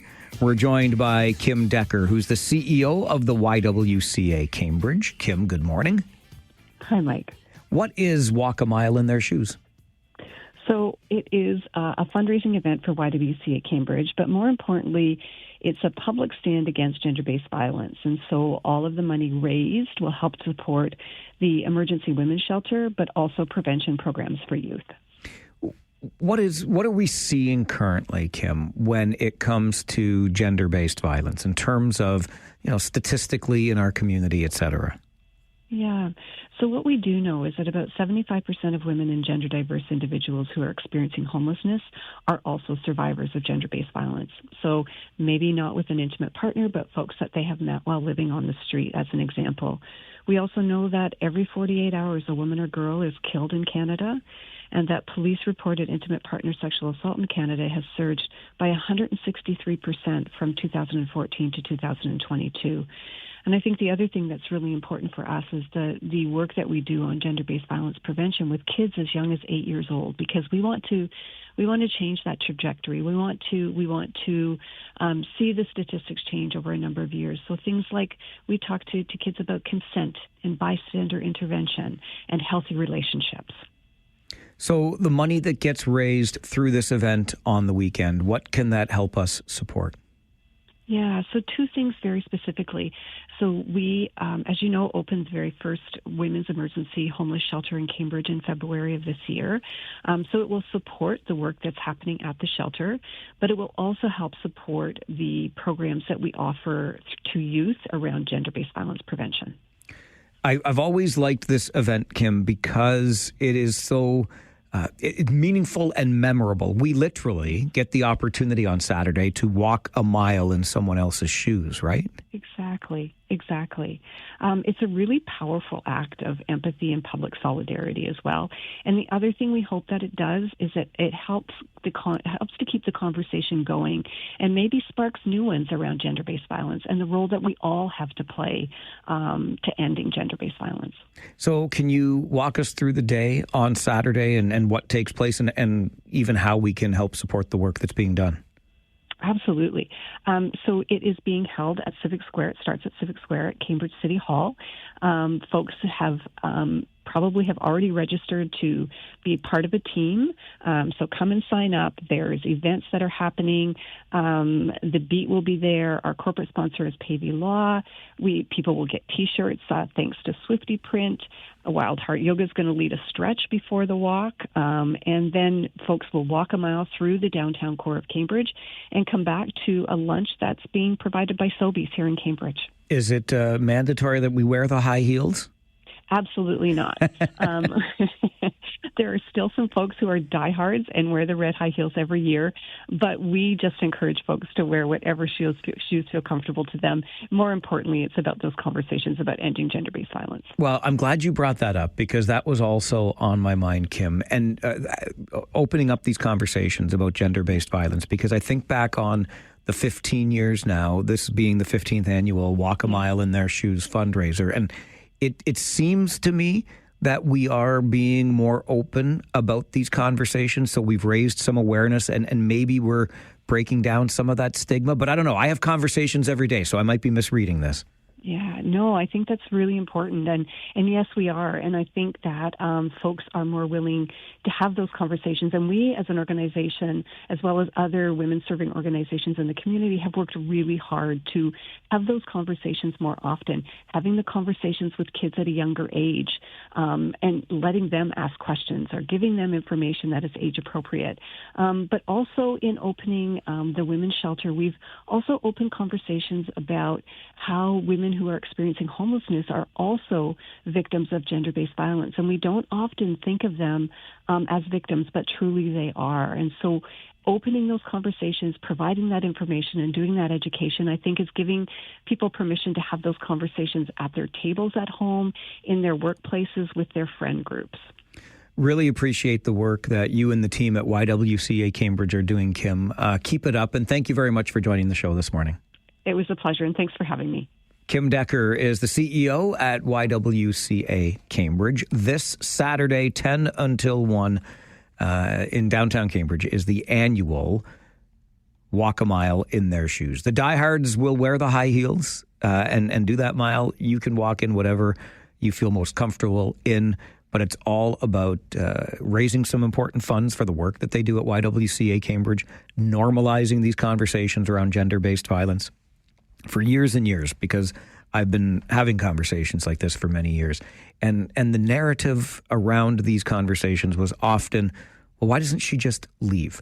First of all, there may not be places to go, so she may be trapped for just one part. But the other piece that always I come back to, and I learned this along the way, as opposed to why doesn't she leave? How about we ask the question, why does he think it's okay to do that? And so, guys, I'm talking right to you on this, and talk to your kids about this, your sons about this. It was a real eye opener and game changer for me, and I hope we take that to heart, and we support this great work being done at YWCA Cambridge. You can find more online and support this weekend's Walk a Mile in Their Shoes event to end gender-based violence. Just go to ywcacambridge.ca. Ask the Chief, Regional Police Chief Mark Crowell. Staff Sergeant Scott Griffiths join us next on the Mike Farwell Show for Ask the Chief on 570 News Radio and Rogers TV.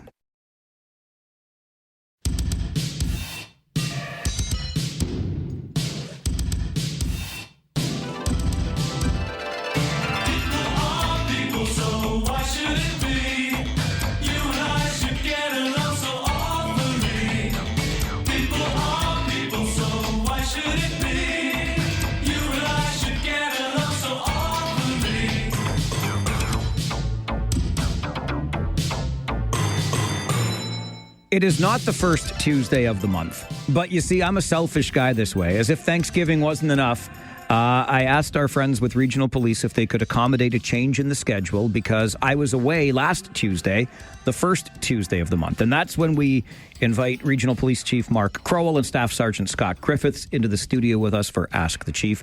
And they were more than happy to accommodate that they could be here this week so I could do the segment with them and with you. And so here they are. Chief Crowell, good morning. Good morning, Mike. Staff Griffiths, good morning to you. Mike, good to see you. It's great to see the both of you.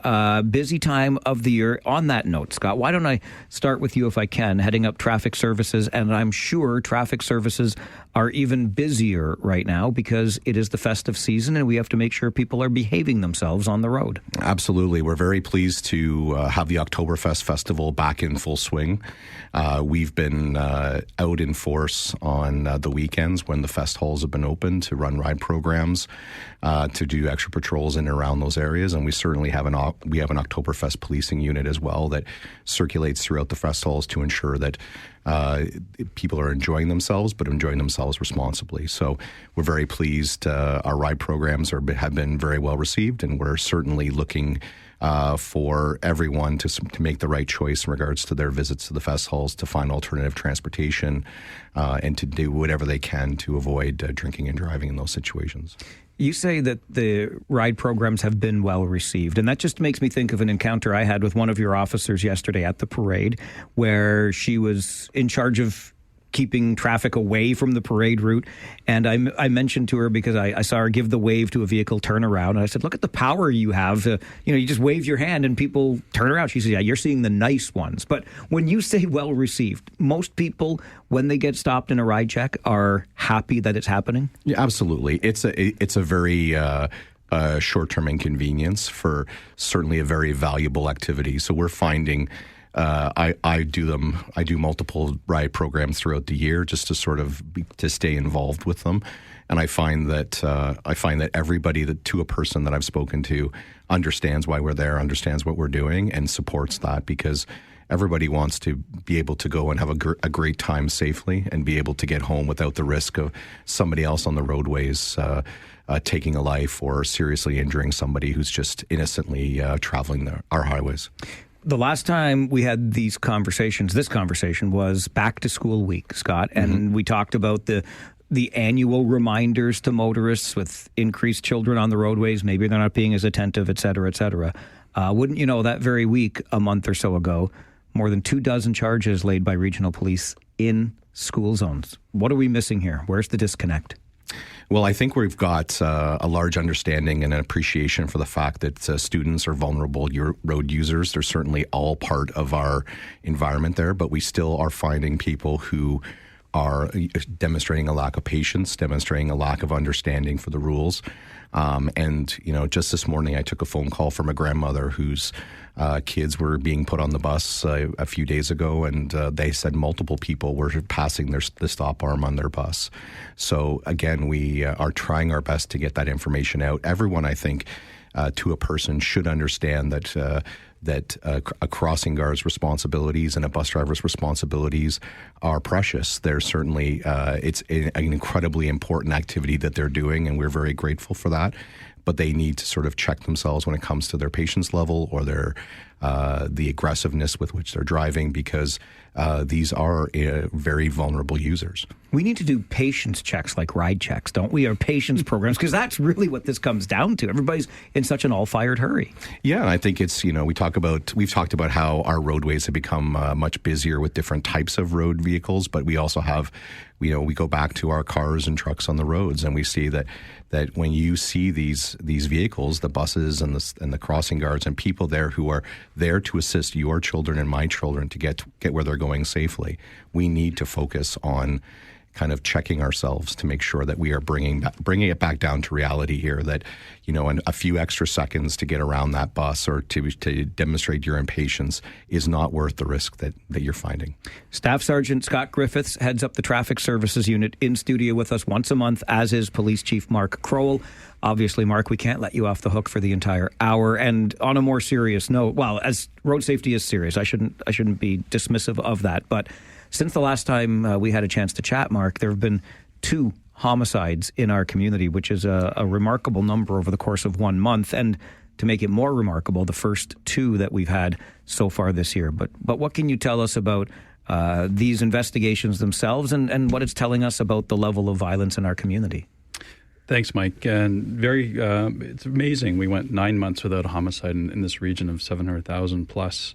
And just the snapshot of each one of them, on September 15th, there was a male found within a residence in Kitchener, 70-year-old, and ultimately a 29-year-old female from Kitchener was charged with second-degree murder. So it was a known relationship between them. They were known to each other. And so that investigation is ongoing. It does take there's a wraparound piece that continues on even when charges are laid. 3 days before that, there was a female found deceased on September 12th in the area of West River Road and Brant Waterloo Road in North Dumfries Township. Very tragically, the death of Elizabeth Spurgeon, a 36-year-old from Cambridge, has been deemed a homicide. So our major crime team is continuing to investigate both of those. And every death is tragic in our community.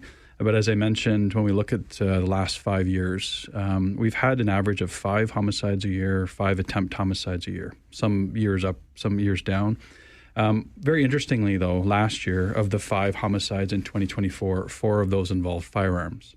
So when you look at these two, they're sort of, one is still unknown in terms of the circumstances. But I think it speaks to where we're focusing on gun violence in our community. Year to date, we've had 13 shootings in our community with no fatalities, and last year we had a total of 22 shootings. So our efforts are still going into crime suppression in terms of firearm usage, and that hopefully is changing some behavior in terms of us focusing on known prolific offenders and those involved in criminal activity related to firearms. But I can just tell you, behind the scenes, the community doesn't see it. The work of our major crime team, our forensic identification folks, general investigations, these are tireless investigations that take many months and sometimes years to resolve. Well, it's interesting you say that, because I think related to this, and in the case of years to resolve, it caught my attention, and I think the public's attention, that another appeal was made in the Joshua Bennett murder investigation. This goes back a number of years now. A student from Conestoga College. I know his mother has been very vocal. I can't help, Mark, but get the sense that there is a belief that somebody knows something that just hasn't been brought forward yet. But is that why we would continue to make these appeals years later?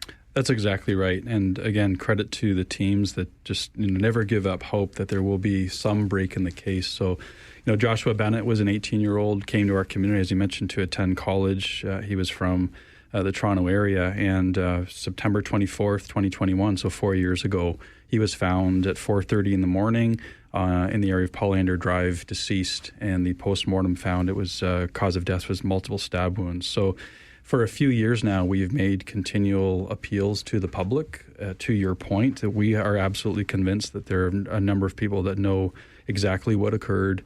They were likely involved, but then there's people within a network that would have some sense of exactly what occurred. So the purpose of the news release was to, again, remind our public that there was a $50,000 reward available for credible information that leads to the arrest and successful prosecution of those involved. And, for our community, for Joshua Bennett's family, and just for that sense of closure, we will never give up trying to bring justice and accountability for what has occurred, and that work is ongoing. Regional Police Chief Mark Crowell, Staff Sergeant Scott Griffiths, who heads up the Traffic Services Unit, join us in studio on the first Tuesday of every month from 11 until noon. We're doing it on the second Tuesday this month, but it doesn't mean you don't get your chance to ask questions of our policing leaders. I'm like the warm-up act. You can ask your questions, and we'll get to those right after this timeout on the Mike Farwell Show, 570 News Radio and Rogers TV.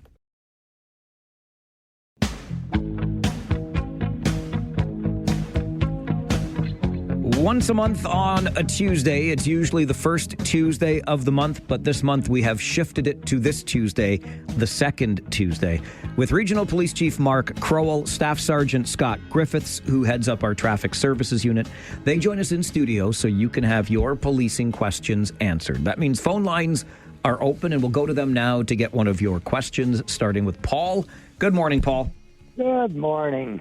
Listen, Chief, one of the comments earlier was about people are accepting of the ride programs, stops and whatnot. I can confirm that. I could care less if I get stopped for a ride program. If I'm driving down the street, I'm going to get stopped by 4 or 5 stoplights, and it takes about as much time. So it's no big deal to get stopped for the ride program, and I appreciate it. But what I wanted to talk about, though, considering the other week the public safety minister announced that this gun buyback or confiscation program wasn't going to do anything to affect crime, that it's not the law-abiding gun owners that are the problem, that it's the illegal firearms. He said it was a complete waste of $750 million. That's a lot of money that could be better spent on policing.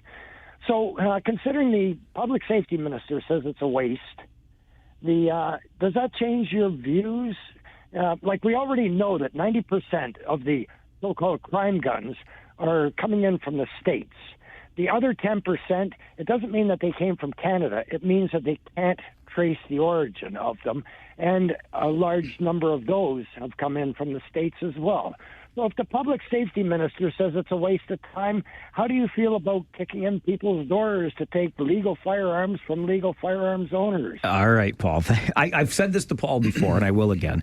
I don't think anybody's getting their door kicked in. Nonetheless, Mark, obviously, Paul refers to the story that I'm sure you're well aware of. The public safety minister caught on tape being dismissive of the program. Has that changed your thoughts on this? Thanks, Paul. Thanks for your support. And we know it's always going to be an engaging discussion when you call in. So, I mean, really our role in society is to enforce the laws as they exist. It's not to cast opinion on any government or program. Behind the scenes, we try to ensure that everything we do is done with efficiency and practicality. So police leaders across the country, including our own, are engaged in thoughtful evaluations about what that program might mean in our community, and no decisions have been made.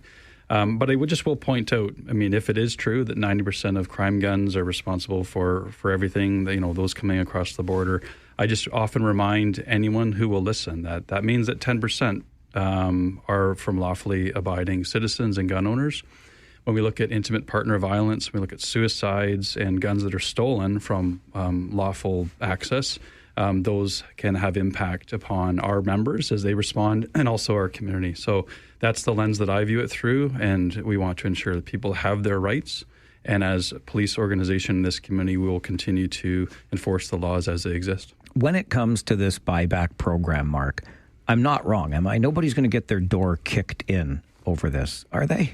No, and if you look at the phases of what's transpired so far, the first phase was for gun stores, gun locations that are currently in ownership of those and selling them. The phase one was to efficiently return those and for compensation.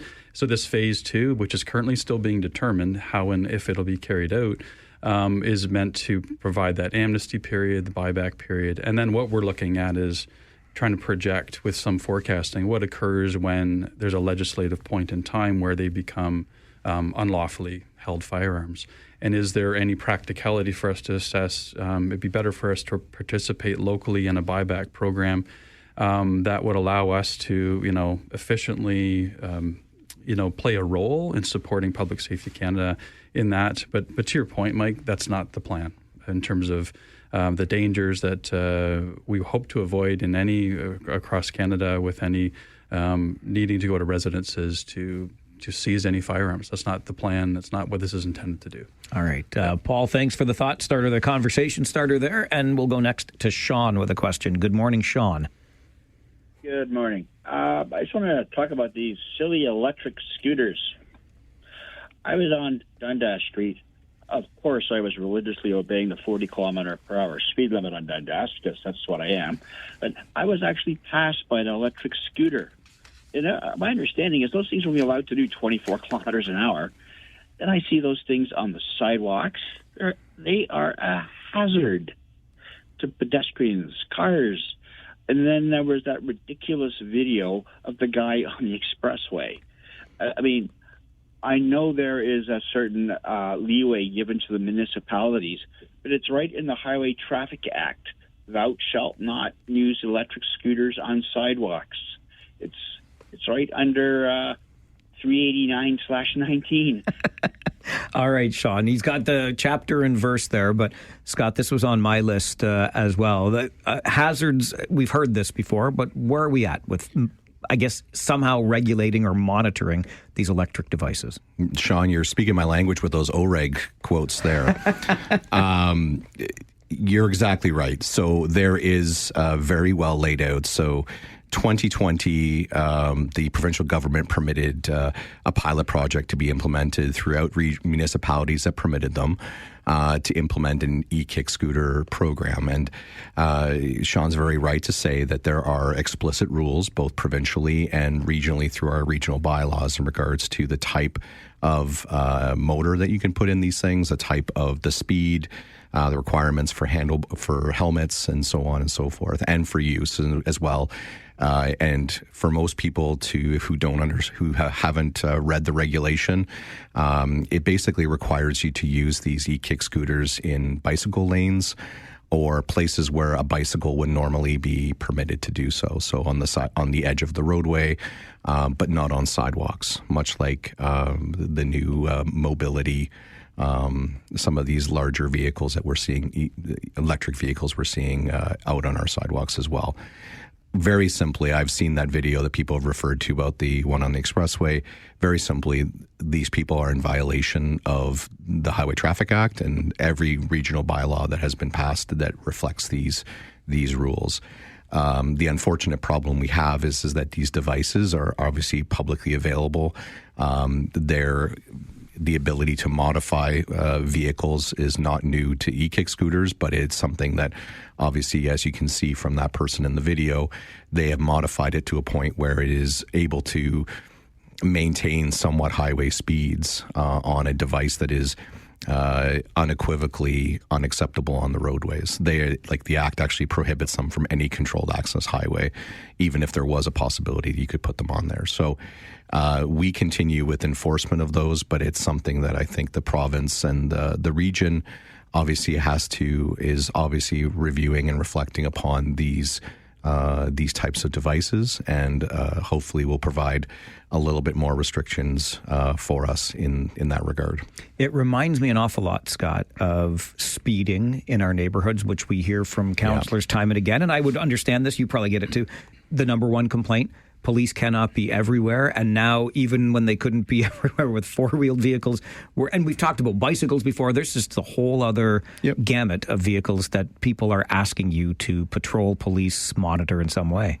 Absolutely, and we have to consider safety of the persons, of all people, all road users and sidewalk users when we're doing enforcement. We certainly don't want to risk further public safety by trying to chase these vehicles.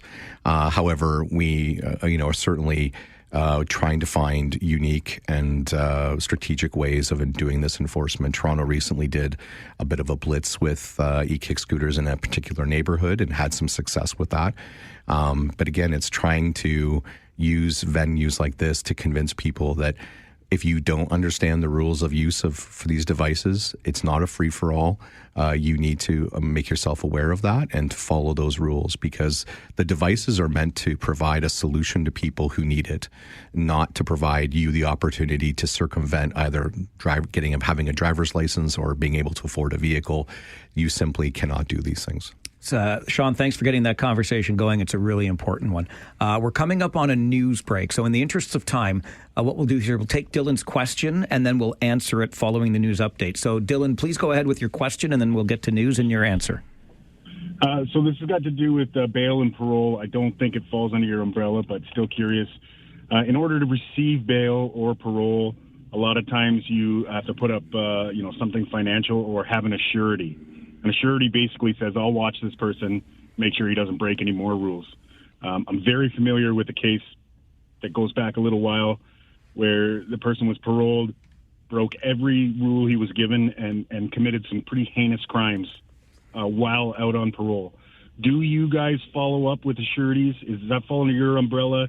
Do you see people getting charged who don't assure that these people aren't breaking rules, so on and so forth? All right, Dylan, appreciate the call. It's certainly topical these days. We'll get the answer from Chief Crowell as we continue Ask the Chief this morning on the Mike Farwell Show, 570 News Radio and Rogers TV.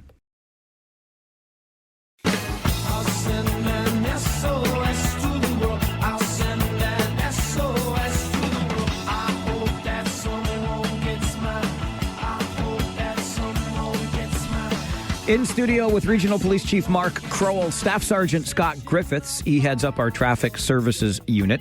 It is our monthly opportunity for you to have your policing questions answered by our police leaders in the community. Just before that update, we had a question from Dylan around assurities for someone who is on bail. So let's just say I have a brother. For argument's sake, we'll say his name is Tom. My brother's name is Tom, by the way. I'm not trying to indict him. He's a good guy. But let's just say Tom gets in some trouble and there are bail conditions imposed on him, and I, Mark, am the surety in that case. If Tom runs afoul of those conditions, I'm on the hook, yes? So what does that look like? I think I've paraphrased Dylan's question fairly. You have, and really that's for the public who's not aware that the onus does become the legal responsibility on that surety. They've put up money, and sometimes they will say, I will house this person, I will ensure that they provide their conditions for their curfew, I'll sure they get to their appointments if there's things they need to take care of. So ultimately they uphold that responsibility. The court is the one that would collect money from them. The court is the one that would deem them responsible. So our role in that is really, we are often doing bail enforcement checks, so compliance checks. So we have a list of our top offenders within Warley Region who we have a great concern about for reoffending, for their connections to violent criminal activity. And so we're often, through the course of our work, talking to sureties about the circumstances, where they're held responsible. We often get calls where people will say, so-and-so is breaching their conditions. They're out after curfew. They didn't show up for their appointment. They haven't upheld this condition or that. And so we're often dealing with sureties. So ultimately, we're not responsible for the enforcement of the collection of money or the reconsideration where somebody's arrested and then starting the process all over again at court. But we are often dealing with sureties. And sometimes we find they're being manipulated behind the scenes. Rules are being broken, compliance is not being upheld. And that's something we're working through to ensure that if we learn of that, then we start the process again to lay additional charges. And one thing that I think is expanding connected to this is electronic monitoring. I think with an overloaded criminal justice system in our jails right now, it's my understanding that we'll probably see an evolution of ankle bracelets and electronic monitoring beyond what it is today. And that'll be an additional, avenue for bail compliance conditions. This sounds to me like Dylan's question is connected to broader conversations that have been happening federally around, and we've heard premiers talking about it, right? Jail and bail and the revolving door in the court system right now. I think that's what Dylan's getting at here. It is, and I think it's frustrating when people learn that people are out on conditions where they have said, I will be responsible for X, Y, and Z, and they go out and continue to victimize and to break those rules. And then what's more frustrating is then they're not being given equal weight for having breached conditions of bail or recognizance or compliance within the justice system, so that people have a sense that it's a broken cycle or a broken system. Our role within the community is to ensure we're doing everything we can to hold people accountable. We can't control what happens in a courtroom and what happens within those halls of justice, but we are doing our part to ensure we're really focused on prolific offenders who are deemed to be the most dangerous, potentially violent people in our community, and we're set up on them in many different ways to ensure that people are, to the best of our ability, held responsible. All right. Dylan, thanks for that question and moving us down that path. We'll go back to the phones for the next question from Richard. Good morning, Richard. Good morning, Mike. Thanks for taking my call.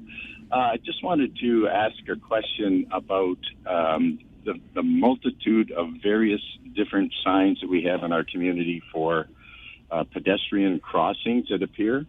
So by that I mean there's crosswalks that are lit, there are signs that say stop for pedestrians, there are signs that are white, yellow, and green, some with children on them, some without children on them. There are signs that are near roads that are marked with stripes to sort of indicate a crossing. So as a driver and as a pedestrian, what are my rights and obligations for those types of signs? Question one. And question two, and I guess this isn't for the police, but more for the municipal officials, why isn't there some consistency on the signage around the region? All right, Richard, great questions. Thanks for that. Scott. Richard, thanks for the call. And you're right in saying that our municipalities, our area cities, and region are responsible for the posting and putting on those identifying marks on the roadways for pedestrian crossings and other types of access points for pedestrians. There is a large variety of types of crossings. They have pedestrian crossovers, we have crosswalks, we have other types of controls. All of those are prescribed provincially, and the cities and municipalities are responsible for the installation of those depending on their desired outcome for that particular area. As a pedestrian, your obligations is to obviously follow the directions and to cross at the locations that have been identified by those installations, by those cities. So obviously, we don't want you crossing mid-intersection if there's a crosswalk or there's a pedestrian crossover that's permitted.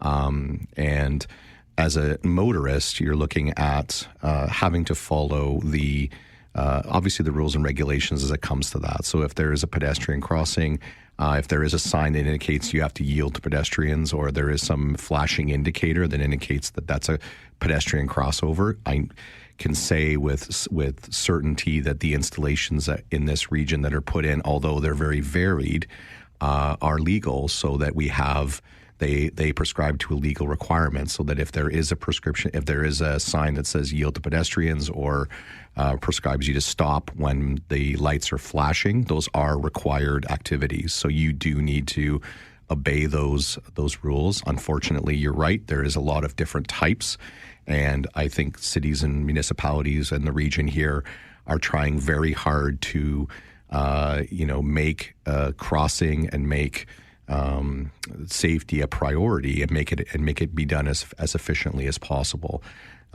Where we get into problems and where we see a lot of unnecessary injury and death in some situations is where we have either motorists who are not abiding by those rules and regulations, or we have pedestrians who are stepping off in areas that really are not as safe as they should be. So they're not in those prescribed areas.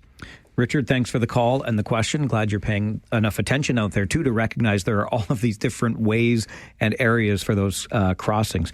Scott, this one would pertain to you as well. Came in via email to mike@570news.com. A story about a collision where the other driver was at fault. So I'm the driver. My car is rear-ended. There's an exchange of information when this happens. And then I take this information. My car was damaged for thousands of dollars. One of the occupants of the vehicle suffered physical injuries. We go to the nearest police station after exchanging information, and the driver that hit me, did not have insurance. According to this story, police at that station said, and I don't know if this is in town, so it may not be applicable to regional police, but this police detachment said, we can't do anything because that driver did not have insurance. Is this what happens on the road if somebody does not have insurance? What's the recourse for me who was not at fault in a situation like that? So there's a couple different facets there. One is we have reporting centers. We have reporting centers in Waterloo and Cambridge for usually, in most cases, non-injury collisions. And in those situations, we require the drivers to come in, present their license, ownership, and insurance, and they complete a self-report, which is processed through our center. Even in those situations, as it is in situations where an officer were to attend the scene, if it's found that one of the drivers at the time of that collision did not have insurance, there is a charge that can be laid for not having insurance. The police have the opportunity to lay a charge of no insurance against the driver or if it's the owner of the vehicle for not having that. That is distinct and separate from what happens when you are involved in a collision, which is your insurance company, and we are in a no-fault province, which basically says that your insurance company, the insured part, as the insured party, you are covered by your company. So your passengers and you as a driver are covered under the policy that you are engaged with. So if the party in their vehicle was obviously injured, then their insurance company would be responsible to look after those costs. However, they always, in the situation there, they don't have another insurance company to seek recovery from.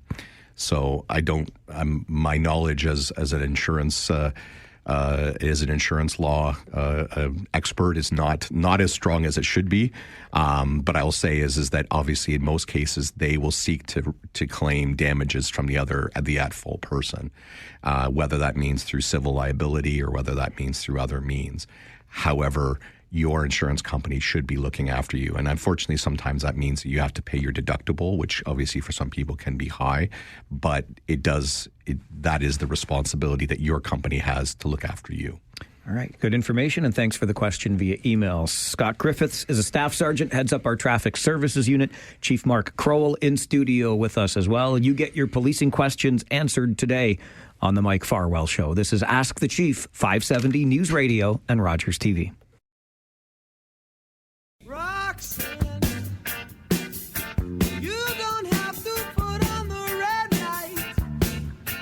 In studio with us this morning, Regional Police Chief Mark Crowell and Staff Sergeant Scott Griffiths, who heads up our traffic services unit. They join us on a monthly basis between 11 and noon, usually on the first Tuesday of the month, but we bumped it because I was away last week to answer your policing questions. I want to get right back to the phones because they're busy today.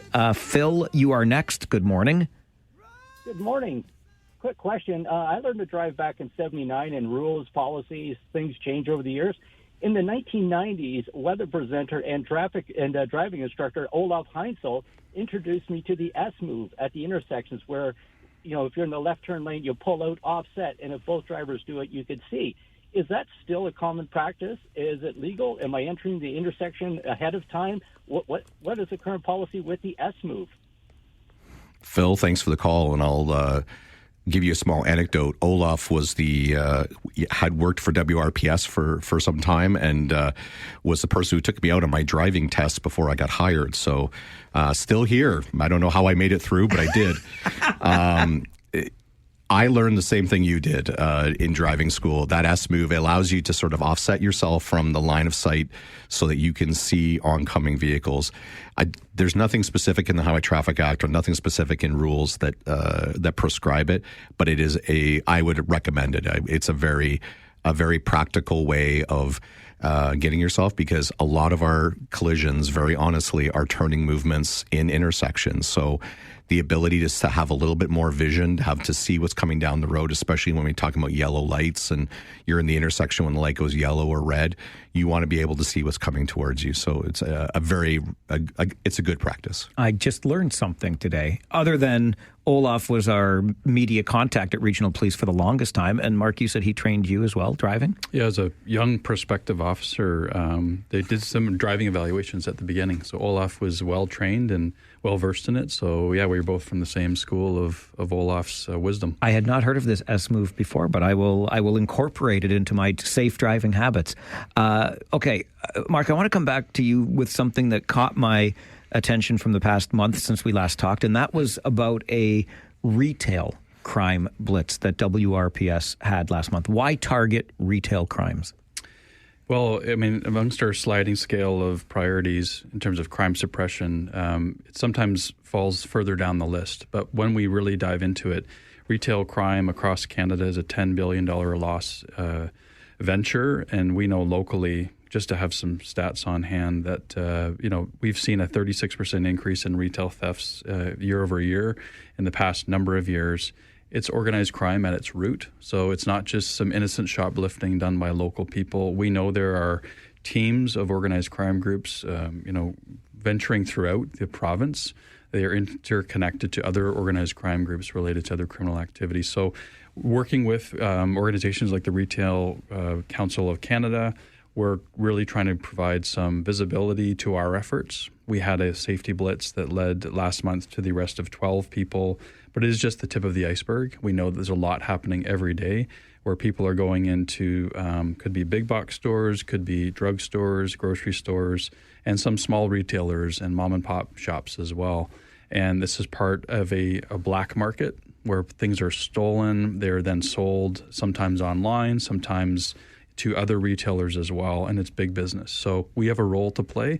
Part of the The tricks, though, is for us to work in with conjunction with retailers themselves and some of these larger advocacy groups to ensure that we're creating awareness and best practices across the country. It's interesting to me, the network that seems to exist here, where when I was a kid, and maybe it's just naivete, but I just thought, you rob that convenience store or that gas station because you want to get some money real quick and off you go. But there are teams, as you're saying, doing this at retail establishments clear across the country. Yeah, there's no commodity, I think, that doesn't have another market. And if you think about news headlines you've heard about things like butter thefts, almond thefts, walnut thefts, could be perfume, could be cigarettes, could be alcohol, whatever it is, tools, cell phones, they have an aftermarket value. And that's where we know, even on some of our online marketplaces, where people are purchasing items, there's a very good chance where it appears to be a reputable retailer online could be the funneling of stolen market goods from our community and beyond. So there's so much that we need to do as a policing entity, but again, it's done in partnership as well. All right. Before our time is up today, I wanted to ask you about the 30 Forward pledge. Regional Police just signed on to this. What is it, and why did you sign on? Yeah, very excited. This is an international movement, and it has a Canadian focus for something called 30 Forward, and that's our commitment to want to increase the ranks of female officers within our organization and across Canada. Right now, we have about 24% of all our officers that are women, and that is slightly above the national and provincial average of 23%. And so we're very proud locally when we look at our entire organization. About 2/3 of our civilian professionals are women. Half of our senior leadership team are made up of women. And this is just recognizing that there's many, I would say, industries, sectors, could be STEM, it could be policing, it could be manufacturing, where we just want to ensure we're doing everything we can as an organization and as a profession to reduce any systemic barriers and discrimination that could exist. And for young women and girls, we want them to grow up in a society where they see their place in our organization. We have a legal responsibility, a moral responsibility to ensure we're doing everything we can. So the 30 Forward pledge is just to make that commitment to wanting to have at least 30% of our organization, of our officers represented that are women. And it makes us healthier, stronger, and hopefully our community safer. Yeah, and when I think about this, Mark, I just came back from this road trip where we crossed the border a number of times with the hockey club, and there was at one of the border crossings a female border agent, and she stands out because I don't see that many when I'm doing these crossings. And then I referenced earlier the traffic officer I spoke with at the parade yesterday who was a female, and I think that what we're seeing here is somebody that still is in a very male-dominated field. So not only does it make your organization stronger to have more women involved, but I think it makes the space safer for them to enter because, primarily or historically, it's been a male-dominated profession. It is, and that's why the 30% threshold, within social science says that's the tipping point on culture. That you can take any organization, if you have 30% representation, that's where voices are heard, that's where practices are at their best. And so that's our commitment. It's a really simple one to do. I think there's no doubt about it. We have work to do within policing and across many sectors as well, where there's disproportionate outcomes and people are drawn to different forms of work. We just want to make sure that our organization and our profession is open to everyone. Everyone can see themselves. And if they want to serve, we want to ensure they're set up for success. Yeah, it's a fair point. Think of how many female talk show hosts, There are not that many of us. So we have work to do in that department as well. I know you gentlemen have a busy week and month ahead. We'll do this again on the first Tuesday. We'll get back to schedule next month on this. But thank you both for being here today. Thanks, Mike. Thanks, Mike. Staff Sergeant Scott Griffiths, he heads up our traffic services unit with Regional Police. You're going to crack down on those electric scooters too, right? We're going to take care of these things. We're working on it. Yeah, I know. It's an ongoing process, and it was good to have that conversation today.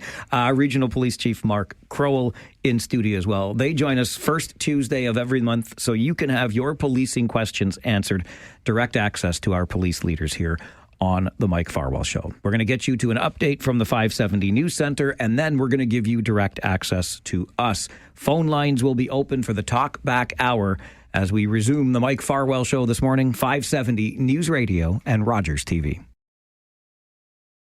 Take out the papers and the trash, or you don't get no spending cash. If you don't scrub that kitchen floor, you ain't gonna rock and roll no more. Yakety yak. Don't talk back. Just finish cleaning up your room. Let's see that dust fly with that broom. Get all that garbage out of sight. Or you don't go out Friday night. Jaggedy yak. Don't talk back. I feel as though we've got some catching up to do, don't we? Larry Fedoruk was in for 4 days last week, Tuesday through Friday, as I hit the road with our Kitchener Rangers and my broadcast partner, Josh Piercy. We got to know one another real good, like, over those days away and those hotel stays, but you and I didn't have a chance to chat at all. We've gone through the Thanksgiving weekend. We've seen the Blue Jays fall behind in their American League Championship Series. We've seen the Leafs open the season with a win over the most important team to beat, but a couple of losses since. And, of course, we've got lots going on locally. Some good discussion today around light rail transit, pros and cons. One councillor in Cambridge in particular wanted to ensure that we were keeping up with the cons of the project. It is expensive. It will disrupt traffic, etc. That said, there will be expropriation, just like there was. Every one of those things you can say happened in Kitchener and Waterloo as well before light rail was opened in 2019. And whether you love it or whether you lump it, it's here in Kitchener and Waterloo. And it is my belief that it will likely be recommended for Cambridge. But Councillor Adam Cooper in Cambridge wanted to have an open and frank discussion about the negative aspects of the construction and the project itself, along with so many of the pro-LRT narratives that have been shared. And we also heard those on the show today. It will be a transformative project. I remain on record as saying I wish we had just done the whole ding-dang thing at once, and we wouldn't even be having this conversation today. And, you know, if ifs and nuts were candies, if ifs and buts were candies and nuts, we'd all be having a very Merry Christmas. But it was a $1.8 billion price tag way back when, 2014 or so, to do the entire system. Instead, we spent $868 million on the Waterloo to Kitchener or Kitchener to Waterloo system. And now we need $4.5 billion more. Oh, it hurts to even say $4.5 billion just to do phase two. We could have had the whole shooting match for $1.8 billion. And now, all told, if we do build phase two at $4.5 billion, it'll be almost $5.4 billion. 3 times what it would have cost to do the whole ding-dang thing in the first place. Anyway, there was that big discussion today. And I also shared with you at the beginning of the show some concerns that have been raised. And I would be lying if I did not admit to sharing those concerns about whatever the heck is going on in Cambridge. It's frustrating to see.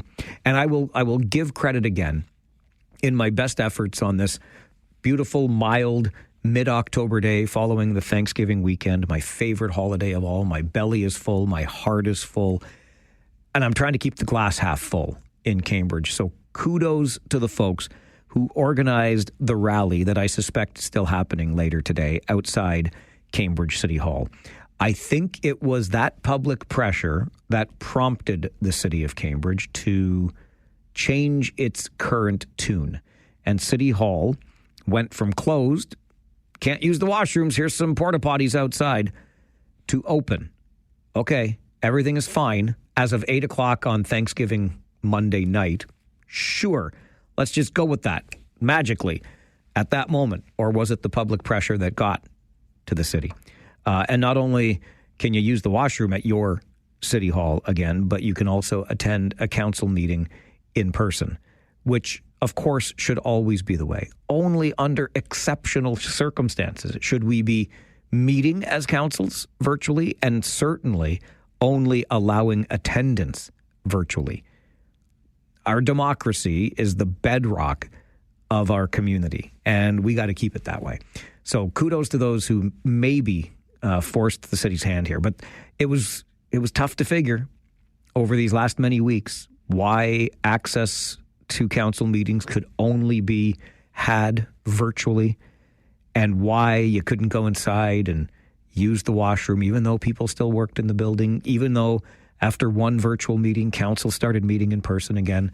And then, oh yeah, by the way, there was the Friday afternoon news dump going into a long weekend where all of a sudden we looked at the Cambridge Council agenda and they had something added to it. Oh, what's this? An Integrity Commissioner's report. And what does that report say? Well, this report by the Integrity Commissioner, which is a law firm in Toronto that is retained to act as Integrity Commissioner for the City of Cambridge and its council, and it finds Councillor Adam Cooper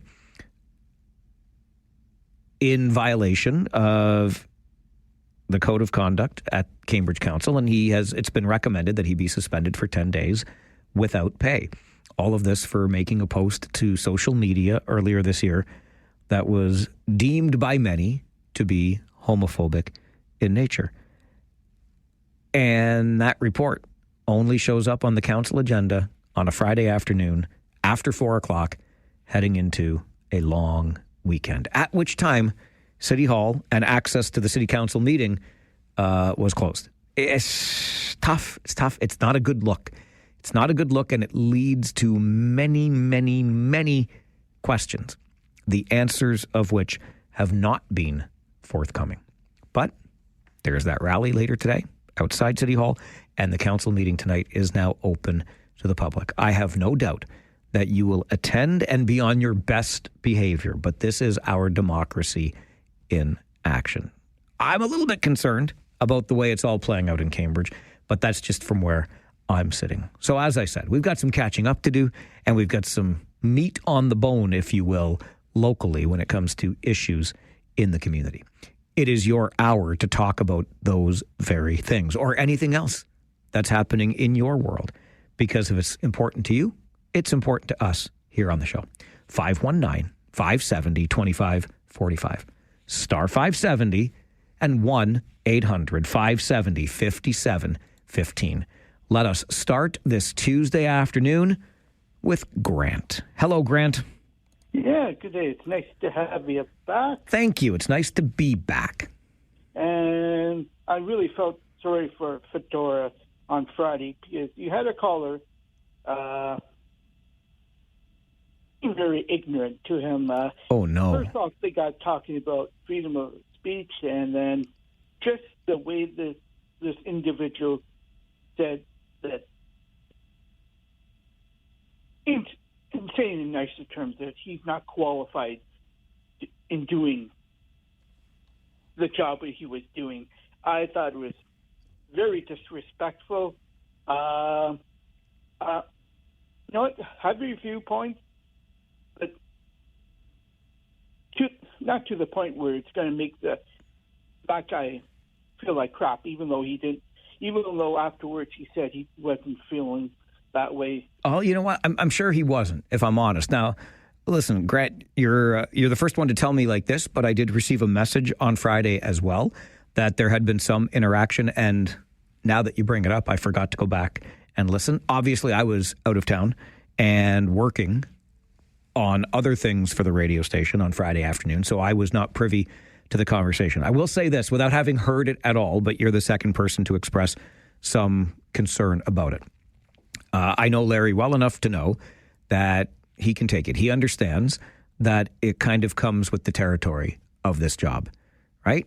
People will disagree, and when they disagree, they might be so frustrated as to say, you know what, you shouldn't even be doing the job you're doing because you stink at it. Fair enough. We disagree. I don't know how often you and I do these days, but certainly I've expressed my disagreement with decisions that get made by various councillors or councils, MPs, MPPs, you name it. But we always do our very best to keep it from being personal, right? Just because you disagreed with Larry doesn't mean he's terrible at his job. It just means, or it doesn't mean he's unqualified for his job. It just means you have a different viewpoint. So you don't have to make it personal. You can say, I disagree, and this is why I disagree, and we can go on with our days. We don't have to insult one another. Sometimes, though, it gets into that because our temperature rises, right?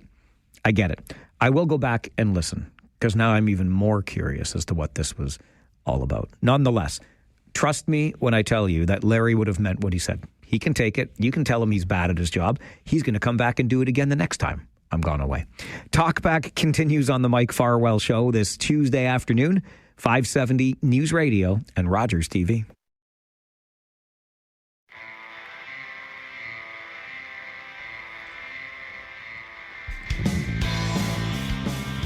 Every day from noon until 1, we set aside time for you to have your say. We call it the Talkback Hour because it's your opportunity to do just that. Talk back at us. Let's get to the phones, and Sean is next. Good afternoon, Sean. Good afternoon. Ion. Oh, right up front, I got to admit, I like trains. Love trains. but that being said, I think the big mistake they made with Ion was not getting the hard part done first. Getting underneath the 401 and down to Cambridge. They should have started in Kitchener as a central point and worked their way outwards to Cambridge and Waterloo from there. We got to get it down to Cambridge because, this area is getting so congested, it's getting hard to get around. We need to get the train down here, and honestly, they should have started in Kitchener and worked their way down to Cambridge. Sean, listen, I appreciate that call. It's an interesting thought, and it certainly would not help anyone in Cambridge who still feels as though they get the short end of the regional stick. It's not a bad idea. I mean, if I just use the numbers that we had before and I shared with you, we could have done the entire system for $1.8 billion back when we built Phase 1. So if Phase 1 was $868 million, could you say that Phase 2 or going from Kitchener to Cambridge would have been about $1 billion then?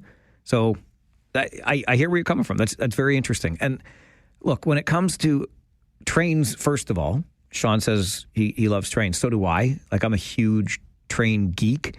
Anyway, I'll just leave that there. I do love them.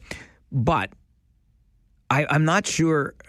I'm not sure at all that I love the at-grade system that we built. And I say that knowing that doing a subway or an elevated train, of course, would have been dramatically more expensive. But the at-grade system, and Lloyd called earlier to complain about the aesthetic appeal of it, or the complete lack thereof any aesthetic appeal. And I kind of get it. It doesn't look all that great. It doesn't look necessarily modern. And the fact that it is at grade, even while I was away last week and doing my best to keep up with the news, I couldn't listen to the show every day, but I was doing my reading and I saw that yet another collision, I believe this one was in downtown Kitchener, but regardless, another collision between a vehicle and a train. How many more times do we have? Well, we're going to keep hearing about this because we have not yet, all of these years later, figured out how to safely navigate this at-grade rail system. And look, if you want to talk about Cambridge getting the short end of the stick or needing trains generally, how about the absence of any connectivity, any meaningful connectivity to Toronto? Mayor Doug Craig talked about this decades ago, getting a train from Cambridge into the greater Toronto area, right down into Union Station. I don't understand. Look, I think we are underserved. This comes back to my train geekiness. I think we're underserved by rail in southwestern Ontario. I think it's an absolute shame, the state that our rail system is in generally. But interesting point, Sean. We could have done or should have perhaps done the hard part first and made Kitchener-Waterloo Phase 2, and Phase 1 should have been connecting Cambridge over the 401 to the other parts of this region. That's a very interesting idea. I'm sure it's been floated before. I can't recall having heard it. And just imagine if we had done it that way, how much more connected this community would feel today. Because we've always had that barrier, right? That physical piece of infrastructure between Cambridge and the rest of the region of Waterloo. No wonder you feel as though you get the short end of the stick. Interesting point. And again, I'll just say, if ifs and buts were candies and nuts, we all know how that would end. Dave, Farwell's Force member number 47. Good morning. Or good afternoon, I'm sorry. I was going to say it's afternoon here in Cambridge. Even in Cambridge, you're in the same time zone? Yeah. Okay, good. I'd like to put a different spin on the LRT business. Okay. I just want to remind, from my perspective, living in Cambridge, my perspective of a different point of view. on the LRT. My recollection is Cambridge, i.e. Hespeler, was dead set against the LRT and had a real proactive, organized population against the LRT for all variety of reasons. But they were professionally against it, organized and vocal against it. So Cambridge itself deserves all the delays and the reasons why it wasn't done. That's my perspective, regardless of the fact of the savings of money and everything else you bring about it. And myself, on a personal level, I'd rather see the fast, rapid GO train operation in effect before I see the LRT. And I love the LRT, but that's my perspective of it. Have a great day. Go Rangers, go. Thanks, Dave. Good to hear from you today. Go Rangers, go. At home tonight to the Guelph Storm. Josh Piercy and I will have Harris Law pregame show coverage starting at 6:30 on 570 News Radio. Then all of the action as the Highway 7 rivalry writes its first chapter this year. And Josh and I will stay late after the game for Rangers talk, taking your Rangers calls. Even though it's a school night, we'll stay up late with you and talk some Kitchener Rangers hockey. Maybe some Guelph Storm fans will want to call in tonight for Rangers talk as well. When you call in, we'll call it Storm Talk for a second. Okay, no, we won't, but you're allowed to call in anyway.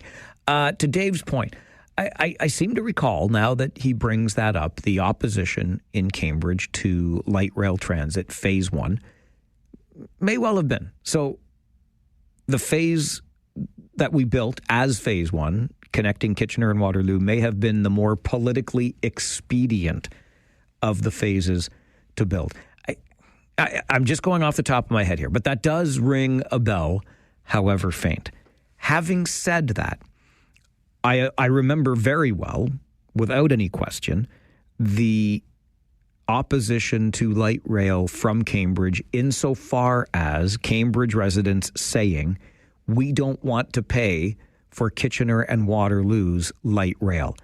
And I was pretty hard on my friends in Cambridge back then, and I've felt remorse for it in recent years because I sort of think that they were absolutely right to say that. That as regional residents and regional taxpayers in Cambridge, they have helped to fund light rail in Kitchener and Waterloo while receiving precisely zero of the benefits that those of us living in Kitchener and Waterloo have received from all of that intensification, all of that development, etc. There has been some residual, if you will, benefit because of the regional ratepayer, but the specific benefits to the city have been absent, even though Cambridge residents helped to pay for what has already been built. So I've come around to their line of thinking on that. And I was so dismissive before because I thought we're going to just be motoring right along here. Finish Phase 1 into Phase 2. Here we go. Well, Phase 1 has been open for 6 years now. Ain't a snowball's chance in Hades Phase 2 is going to start before 10 years from now. So what are we talking about? Sometime between 2035 and 2040, we'll get Phase 2 done. Oh, boy, that's a long time you've been waiting. Another piece of it, when Phase 2 was in its infancy of designing and planning, residents in the Preston area of Cambridge were quite vocal about their dissatisfaction with the proposed route for Phase 2. And you know what I did? I took my little legs into the Preston part of Cambridge and walked around. And again, the fine folks of Cambridge / in this case Preston were absolutely right. The proposal for the original route was a mess. It should not have been done the way they were intending to do it. It got changed. We're in a much better place now. But residents of Cambridge were right then too. I still hope for Cambridge to reap the same benefits that Kitchener and Waterloo has reaped when it comes to the development that comes along with train tracks. Buses won't do it because you can move those bus stops anytime you want. Trains become fixed, and so too then do the stops, and then you build around those stops because you know those stops aren't going anywhere. It's Talkback on the Mike Farwell Show, 570 News Radio and Rogers TV.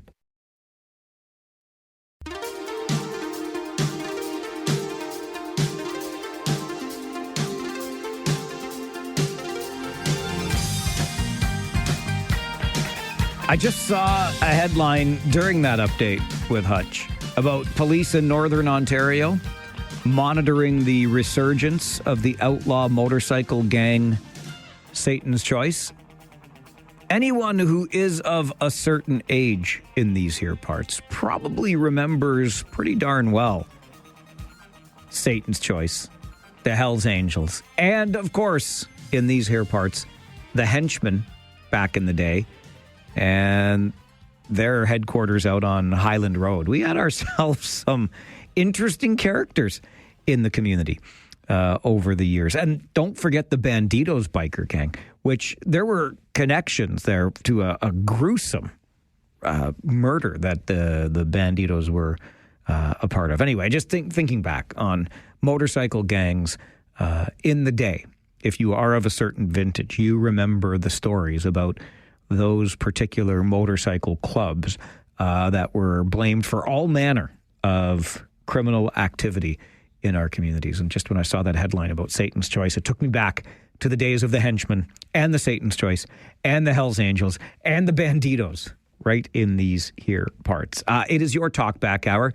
You make the call, we'll answer, we can have a conversation. And Pat is next with us. Good afternoon, Pat. Good afternoon, Mike.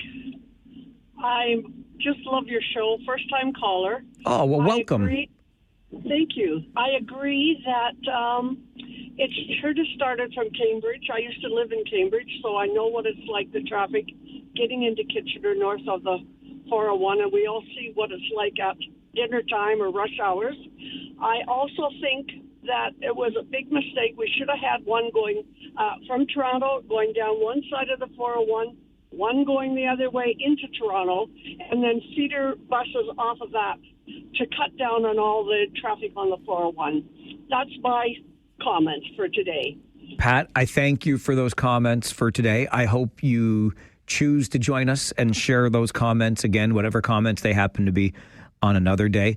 I mean, I could go on at some length about how underserved I feel we are by transit or transportation in this community. Not only do I think we need a second phase of light rail, although in my heart of hearts I would wish that it's elevated and or subterranean, but that notwithstanding, I think it is important for the community, but my goodness gracious. I mean, can I get an amen for some all-day two-way GO transit, which I'm starting to think is just not going to happen, and I don't understand why. I referenced earlier former Cambridge Mayor Doug Craig's appeals for or arguments advocacy for a train from the Galt part of Cambridge into Toronto never came to fruition. Mayor Craig had the whole thing planned out. He could tell you exactly how it was supposed to run and the tracks it was going to run on and this, that, the other thing. What do we get? Bupkis. That's what we got. Anyway, Pat, great call. Thanks for making our show a part of your day. Love having you here, and call anytime. Paul, you are next on Talkback. Good afternoon. Why do they call 3 goals in a hockey game? They call that a hat trick, don't they? Yes, they do, because people throw their hats on the ice. Oh, is that what it is? Yeah. I always wondered about that. Well, this is my hat trick, my third call today, just for the benefit. I'm trying to wear out that guy's station switch that keeps switching it off every time I call in. What?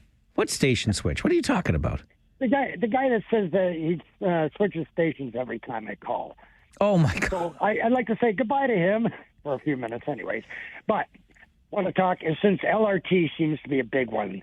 Back when they were planning all this LRT out, and they hadn't even decided a route or anything like that, I went to several of the public meetings, and one of the questions I asked at the public meeting was, if you're coming down basically King Street into Cambridge, why not turn at Maple Grove and go across there and service that huge new development that was down in that area?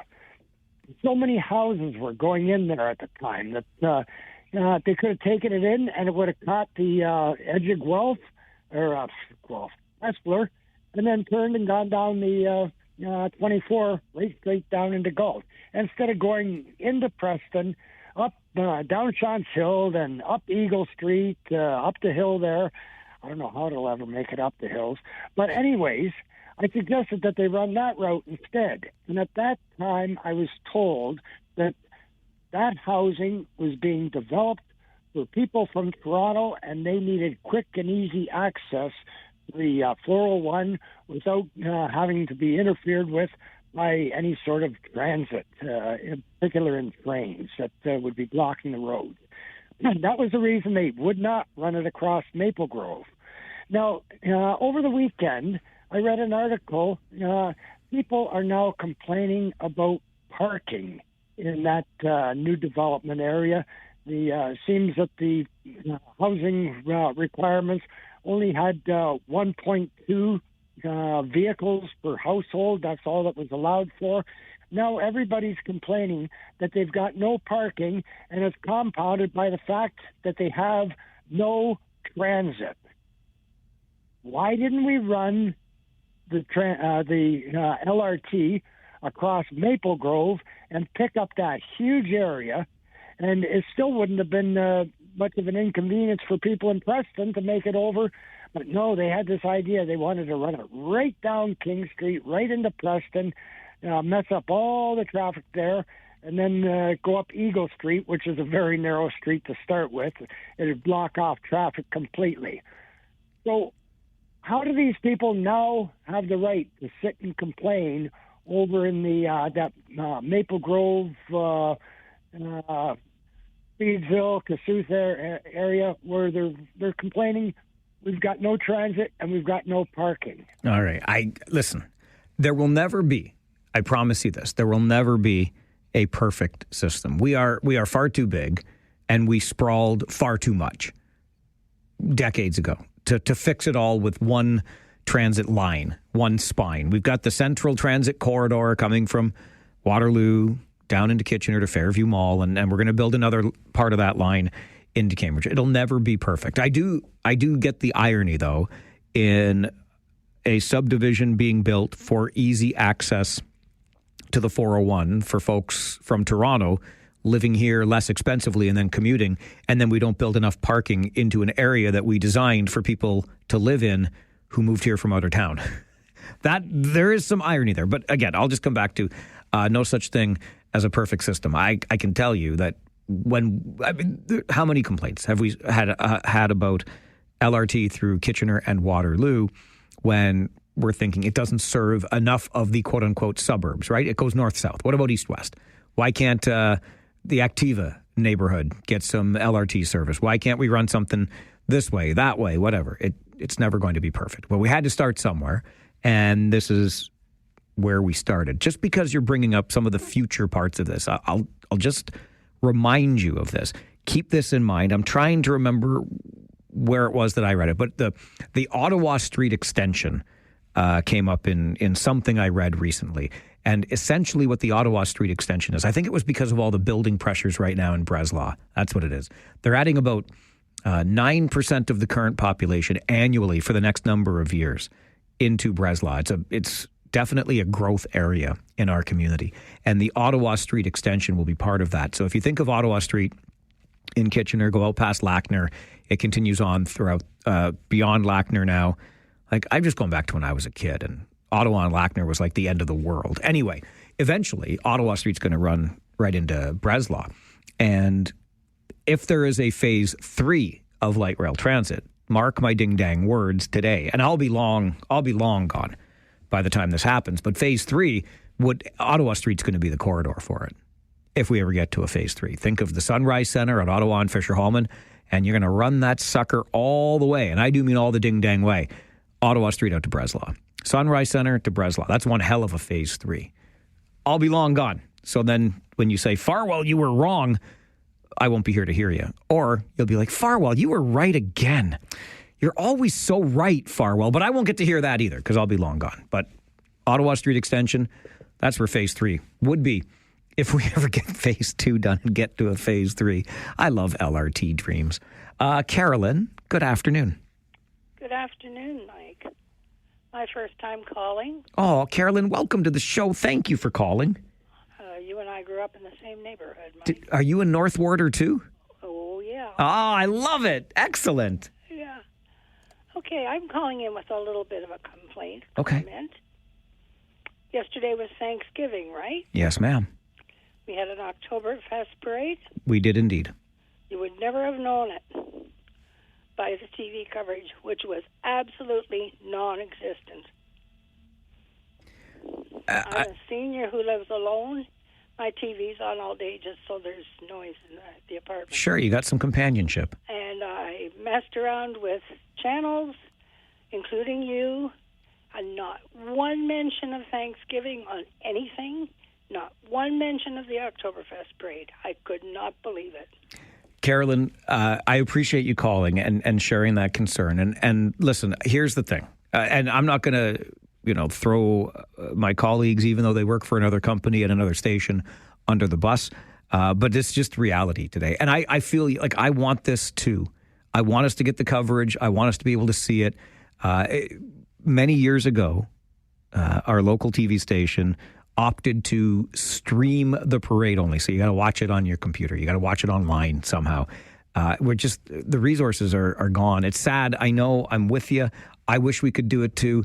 If I had Carolyn, I promise you, if I could wave a magic wand, I would bring it back because it is important. It's an institution in our community. If I could wave a magic wand and say to, our partners here at Rogers TV, Cable 20, my goodness gracious, let's broadcast the parade again. But it is I can tell you because many, many, many years ago, I was actually on the crew. I was one of the camera people. Well, I wasn't good enough on a camera. I helped run the cable, but I helped set up the parade, work at the parade so we could broadcast the parade to you. It's a pretty big undertaking. It really, really is. And that doesn't mean we should have stopped doing it, but it's a pretty big undertaking. And when you start looking for places to cut and you look at the resources and the money involved in broadcasting a live parade on a holiday, that's one of the things that unfortunately got cut. But I appreciate you as a fellow North Warder. I appreciate you calling in and sharing that concern. And again, my promise to you is if I could fix it, if I could change it, hell, I'd go out there and broadcast the ding-dang thing myself. But it is a mammoth undertaking, and it's one that the resources in our industry right now just don't allow us to do anymore. Jesse, you are next on Talkback. Good afternoon. Good afternoon, Mike. You and I have been complaining about the LRT together for a while. I sent you an email about 4 years ago about how I thought it was going to be great to make my trip to visit my mother shorter, and lo and behold, it was 2 minutes longer than the bus. So I long-time bus rider, and when they were first talking about the LRT, I agree with you. I said it had to be above the ground, like above traffic, like the SkyTrain, or underground, like the subway. And quite frankly, I don't know what they're doing with the buses, period, because my entire subdivision south of Myers has lost our bus stops that we've had for years because they're going to be building high-rises down on Highway 24 by the park, and they're servicing that area where nobody is right now. So what you're saying, Jesse, is that the proposal for Phase 2 is not exactly filling you with hope. No, I have a car now because I can't ride 2 hours a day to go to work. So if they're trying to get us to use it, they need to actually make it convenient. I hear you. This is I say it all the time when it comes to transit. You got to make it move faster and you have to make it run more often. I agree. I hear you. Have a good one. Thanks, Jesse. You too. I don't know what to say other than that. And this is the challenge, right? When we were talking about it earlier today, and we talked about the negative side of this, that Councillor Cooper from Cambridge wanted to make sure we are at least acknowledging. It can't be all sunshine and roses, right? There ain't no rainbow farting unicorns out here these days. Pardon my expression. But we have to be honest about this. If the idea is to get us out of our vehicles, well, some of us have to get to our jobs, and we don't have the luxury, I would call it, of spending 45 minutes to 90 minutes to whatever it takes getting from our homes to our jobs within the same city. It's an awful lot of time commuting from Cambridge to Waterloo, for example. Anyway, we'll keep doing our best, I suppose.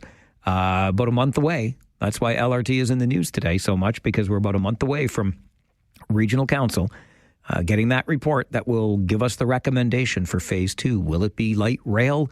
Will it be rapid bus? How much is it going to cost? Are the other levels of government getting involved in this? So many questions. This is Talkback on the Mike Farwell Show, 570 News Radio and Rogers TV.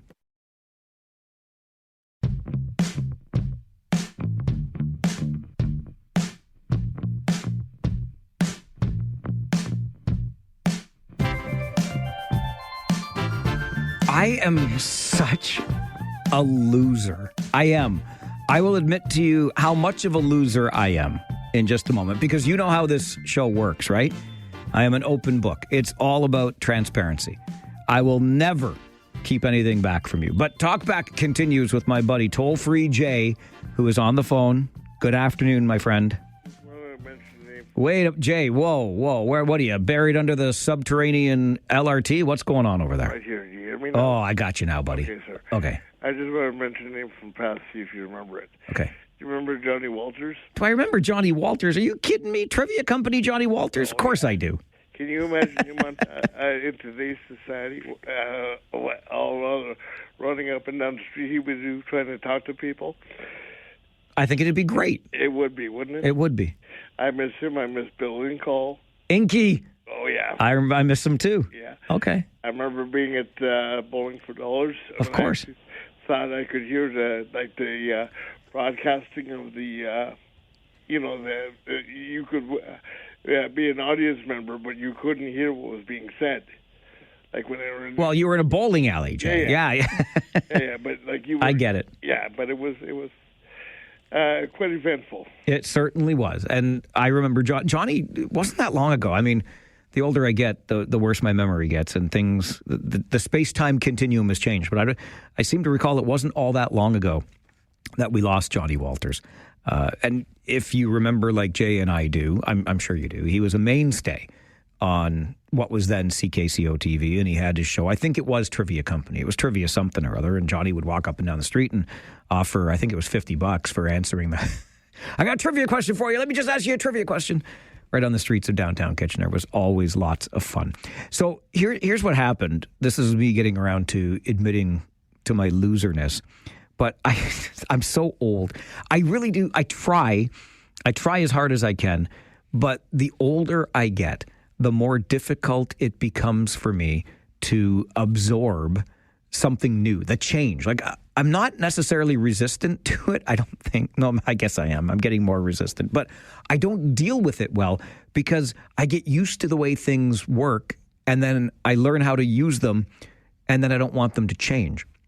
So we had two people, both Pat and Carolyn, who called and said they were calling for the first time. And when I hear first-time caller, I always play this.